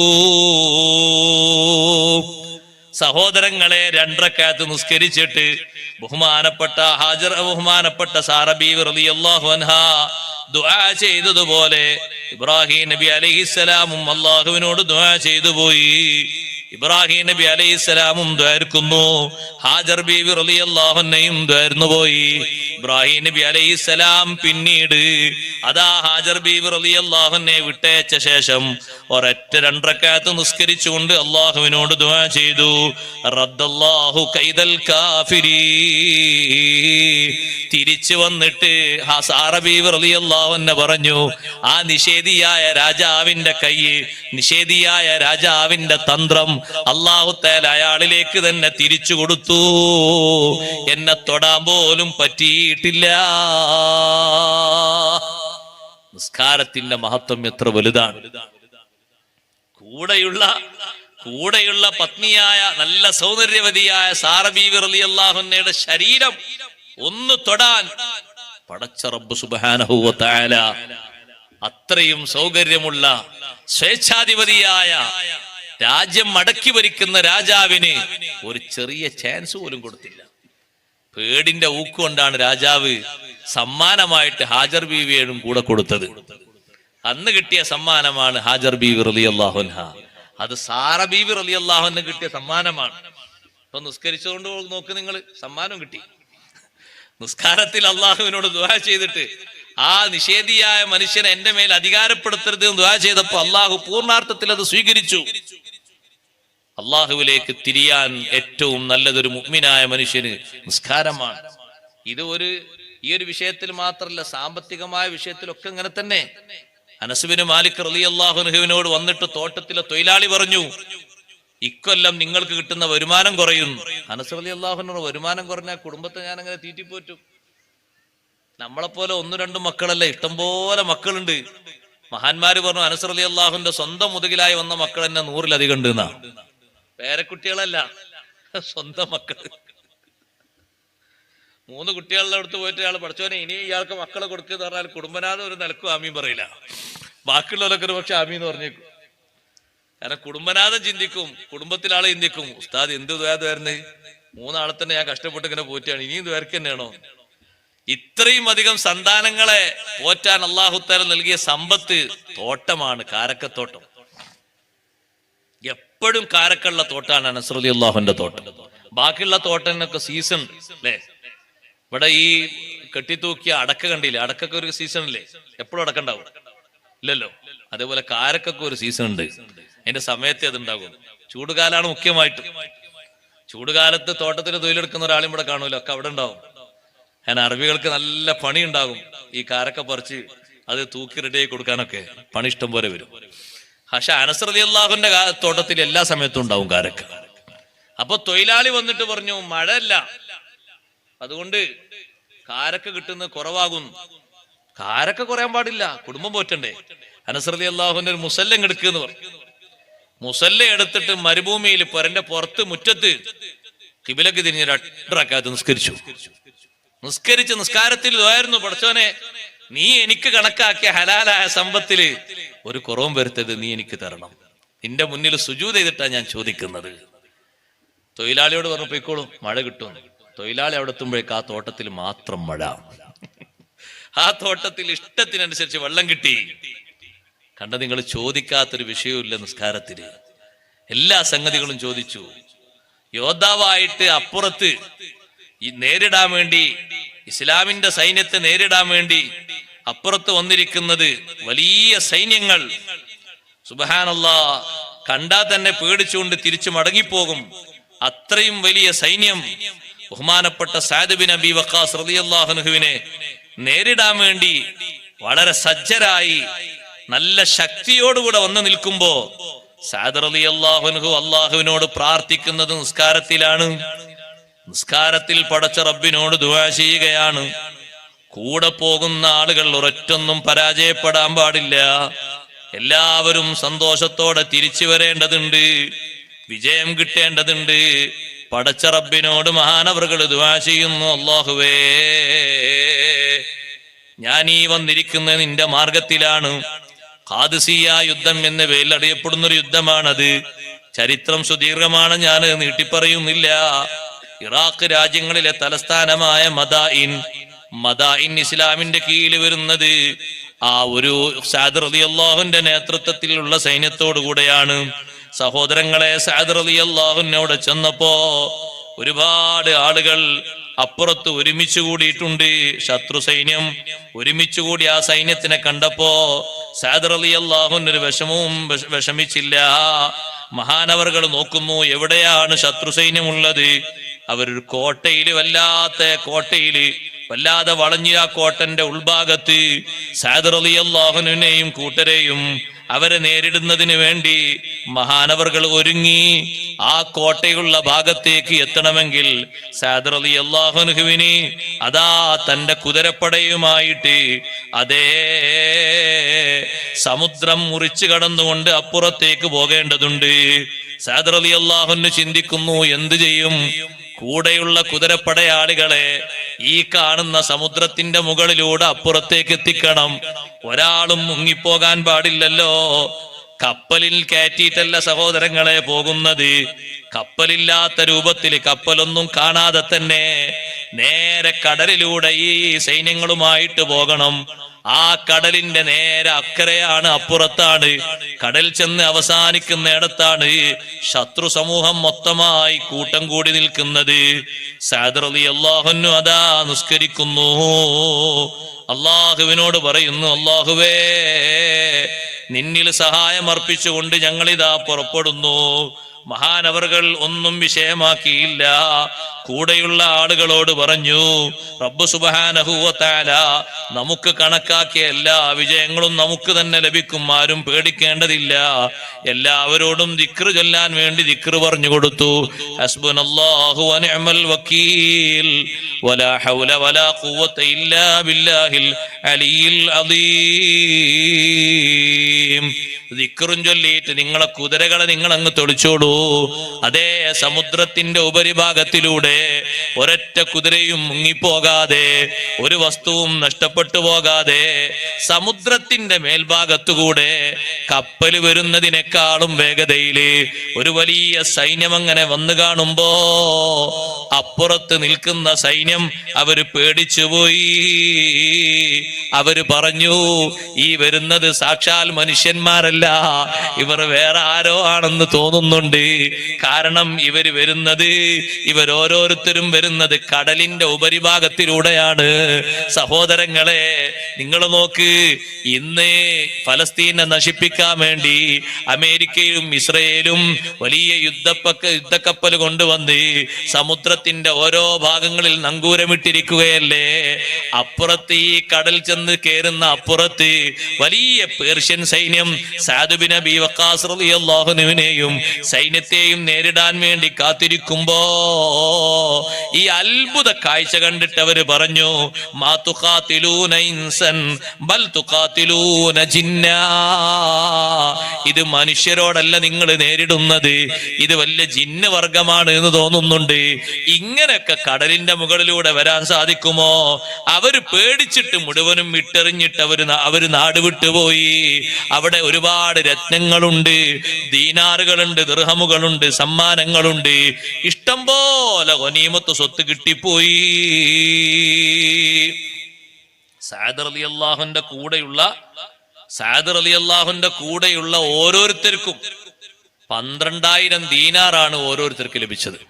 ഒരാൾക്ക് 12,000 ദീനാർ. അത്രയും സമ്പത്ത് വലിച്ചെറിഞ്ഞിട്ടാണ് ആ സൈന്യം നാട് വിട്ടുപോയത്, പേടിച്ചിട്ട്. 2 റക്അത്ത് നിസ്കരിച്ച് അള്ളാഹുവിനോട് ദുആ ചെയ്തിട്ട് ബഹുമാനപ്പെട്ട സഅദ് റളിയല്ലാഹു അൻഹു കൂടെയുള്ള സൈന്യത്തോട് പറഞ്ഞു, ദിക്ർ ചൊല്ലിക്കോളൂ, നേരെ മുന്നോട്ടങ്ങ് നീങ്ങിക്കോളൂ.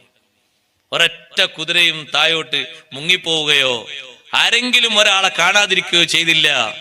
സമുദ്രത്തിന്റെ ഉപരിഭാഗത്തിലൂടെ അവർ വരുന്നത് കാണുമ്പോ അത്ഭുതമല്ലേ സഹോദരങ്ങളെ. റബ്ബ് സുബ്ഹാനഹു വ തആലയോട് ചോദിച്ചത്, നിന്റെ മാർഗത്തിൽ ശത്രുക്കളെ നേരിടാനാ ഞങ്ങൾ പോകുന്നത്. സഅദ് റളിയല്ലാഹു അൻഹു അവിടെയുള്ള വലിയൊരു കോട്ടയുണ്ട്. ആ കോട്ടയുടെ മുകൾ ഭാഗത്ത് മഹാനവറുകൾ കയറി. മുകൾ ഭാഗത്ത് കയറിയിട്ട് സഅദ് റളിയല്ലാഹു അൻഹു ഓതി, കം തറകൂ മിൻ ജന്നാതിൻ വഉയൂൻ വസുറൂഇൻ വനഖാമിൻ കരീം. എത്ര തോട്ടങ്ങളെയാണ് ഇവിടെയുള്ള ആളുകൾ വേണ്ടാന്ന് വെച്ചു പോയത്, എത്ര സ്വർണ്ണാഭരണങ്ങളും എത്ര കൃഷിയിടങ്ങളുമാണ് വേണ്ടാന്ന് വെച്ചു പോയത്, നല്ല നല്ല ഇരിപ്പിടങ്ങളും വീടുകളും കണ്ടില്ലേ. കദാലിക വൗറസ്നാഹാ ഖൗമൻ ആഖരീൻ. ഫിർഔനും കൂട്ടരും കൊട്ടാരം വിട്ടുഒഴിഞ്ഞപ്പോ അള്ളാഹു പറഞ്ഞ ആയത്തുകളാണിത്. അതേ ആയത്തുകള് ഖാദിസിയയിലുള്ള ഈ വലിയ കോട്ട, ഖസ്റുൽ അബീദ് വെള്ളക്കോട്ട, ആ കോട്ടയുടെ മേലെ കയറിയിട്ട് സഅദ് റളിയല്ലാഹു അൻഹു ഓതുന്നു. പിന്നെയും മഹാനവറുകളതാ കോട്ടയുടെ ഉള്ളിൽ വെച്ച് ഖസ്റാക്കിക്കൊണ്ട് നിസ്കാരം നിർവഹിച്ചു. തന്റെ കൂടെയുള്ള ആളുകളെ കൂട്ടിയിട്ട് മഹാനവറുകൾ കോട്ടയുടെ അകത്ത് വെച്ചും നിസ്കരിച്ചു, ഫർള് നിസ്കാരം നിസ്കരിച്ചു. ഇരിക്കട്ടെ സഹോദരങ്ങളെ, നിസ്കാരത്തിന്റെ മഹത്വം അത് പറഞ്ഞു തീർക്കാൻ കഴിയില്ല. ബഹുമാനപ്പെട്ട നബിയുല്ലാഹി സുലൈമാൻ അലൈഹിസ്സലാം, സുലൈമാൻ നബി അലൈഹിസ്സലാം നിസ്കാരത്തിലല്ലേ വഫാത്തായത്. അള്ളാഹുവിനോട് വഫാത്ത് ചോദിച്ചതും നിസ്കാരത്തിലല്ലേ. നിസ്കാരത്തിൽ വഫാത്തായ സുലൈമാൻ നബി അലൈഹിസ്സലാം ഒരു വടിയും പിടിച്ചിട്ട് ഒരു കൊല്ലക്കാലമല്ലേ ഒരേ നൃത്തം നിന്നത്. അപ്പുറത്ത് പണിയെടുക്കുന്ന ജിന്നുകള്, ശൈത്താന്മാര്, അവരൊക്കെ വിചാരിച്ചു സുലൈമാൻ നബി നമ്മളെ നോക്കി നിൽക്കുകയാണ്. ആ പയ്യിൽ പിടിച്ച വടി, ആ വടിയുടെ ഭാഗത്തേക്ക് ഒരു ചെതല് വന്നു. അങ്ങനെ അത് തിന്നാൻ തുടങ്ങി. വടിയങ്ങ് വീണപ്പോ സുലൈമാൻ നബി അലൈഹിസ്സലാം ഒരു ഭാഗത്തേക്ക് മറിഞ്ഞു വീണു.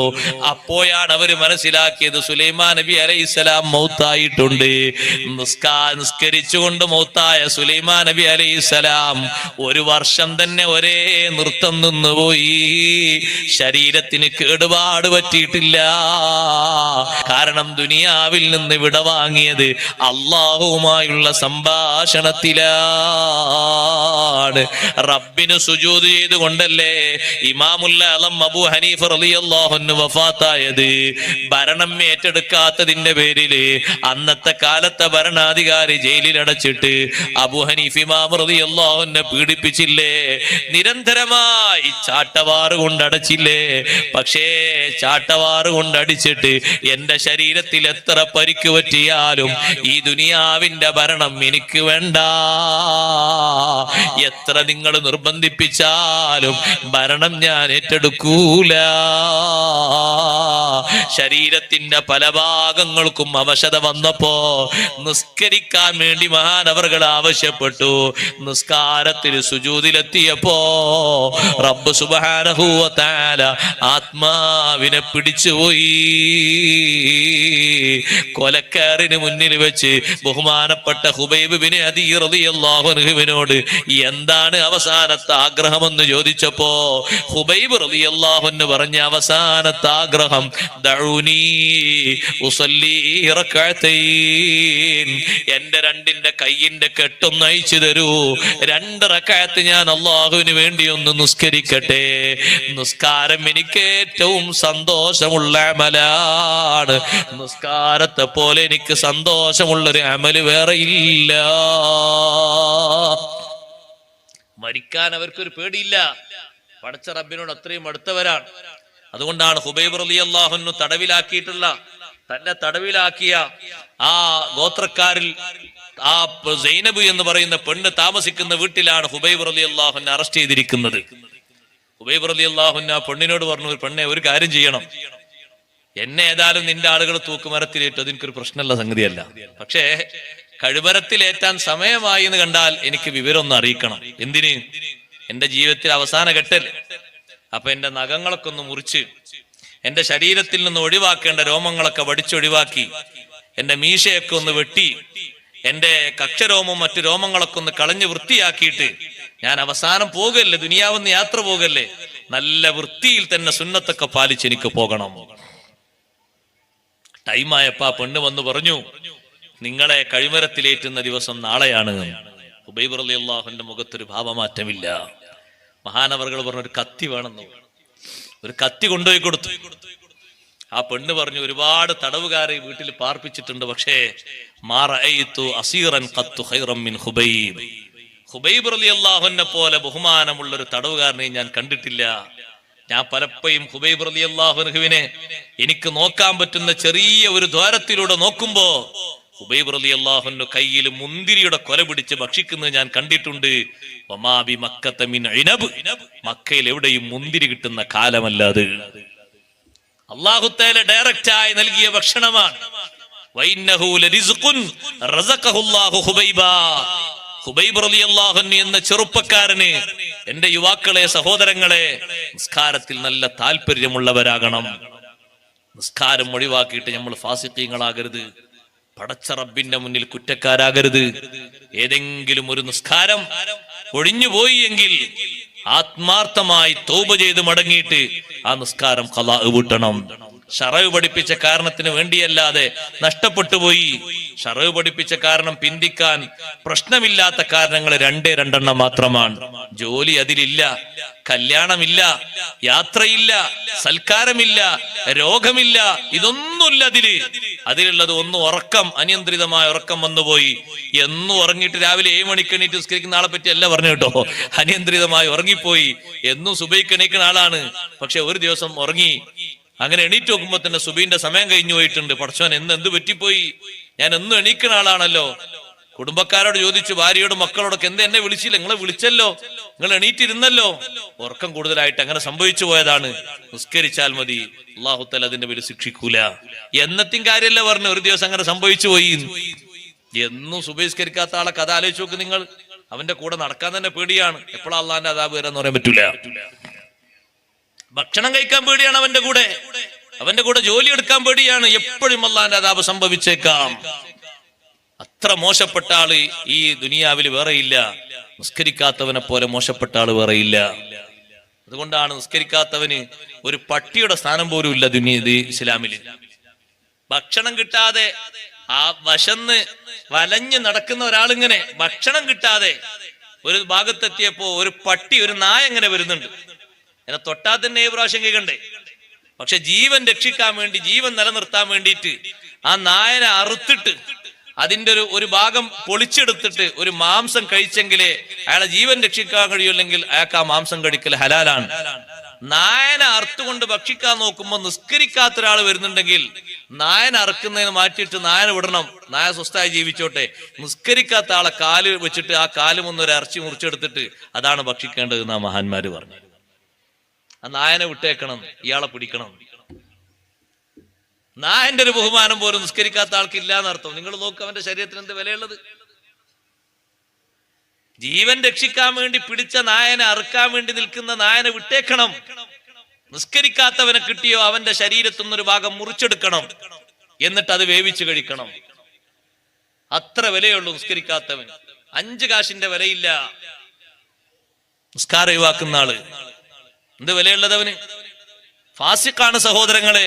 ഒരൊറ്റ നിസ്കാരം സമയത്തിൽ നിന്ന് കാരണമില്ലാതെ പിന്തിച്ചു പോയെങ്കിൽ ഉമ്മപങ്ങന്മാരോട്, ചെറുപ്പക്കാരികളോടൊക്കെ പറയട്ടെ, അനിയന്ത്രിതമായ ഉറക്കത്തിന്റെ പേരിലാണെങ്കിൽ ഖളാ വീട്ടിയാൽ മതി, അല്ലാഹു കുറ്റപ്പെടുത്തൂല. മറന്നെങ്കിലും നിസ്കരിച്ചാ മതി, അല്ലാഹു തആല ശിക്ഷിക്കൂല. വേറെ ഏത് കാരണം നിങ്ങൾ പറഞ്ഞാലും സ്വീകരിക്കൂല. പഠനമാകട്ടെ, ജോലിയാകട്ടെ, കുടുംബ സന്ദർശനമാകട്ടെ, കല്യാണമാകട്ടെ, മരണമാകട്ടെ, ഭാര്യന്റെ പ്രസവമാകട്ടെ, മക്കളെ രോഗമാകട്ടെ, ഏതേത് വിഷയത്തിനും വിട്ടുവീഴ്ചയില്ല. അതുകൊണ്ട് ഹയർ സെക്കൻഡറിയിലും ഡിഗ്രിക്കൊക്കെ പഠിക്കുന്ന ചെറുപ്പക്കാരികളോട് നിസ്കാരം ഒഴിവാക്കിയിട്ടൊരു പഠനം വേണ്ട മോളെ. ആരോഗ്യമുള്ള യുവത്വത്തിന്റെ പ്രസരിപ്പിന്റെ കാലത്ത് 4-5 കൊല്ലം ദുഹറും അസ്റും ഖളാക്കിയിട്ട് എന്ത് ഡിഗ്രി വാങ്ങിയിട്ടെന്താ, എന്ത് ജോലി നേടിയിട്ടെന്താ? പടച്ച റബ്ബിന്റെ അടുക്കൽ നീ കുറ്റക്കാരിയാണ്. ഹുബൈബ് റളിയല്ലാഹു അൻഹു എത്ര ചൊറുക്കുള്ള രക്തത്തിളപ്പുള്ള ചെറുപ്പക്കാരനാണ്. ഒറ്റക്ക് കഴിയുന്ന റൂമിൽ അല്ലാഹു ഭക്ഷണം ഇറക്കി കൊടുത്തില്ലേ?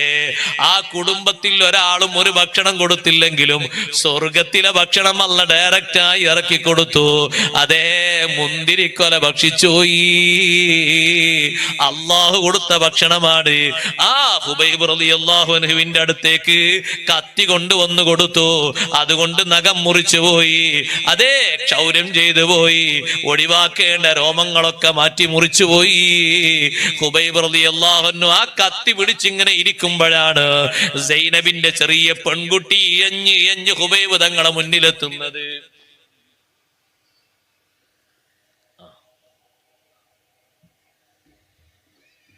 ഹുബൈബ് റളിയല്ലാഹു അൻഹു പറയുന്നു, ഈ കുട്ടി മുന്നിലെത്തിയപ്പോ ഹുബൈബ് റളിയല്ലാഹു അൻഹു ആ കുട്ടിയെടുത്ത് മടിയിൽ വെച്ചു.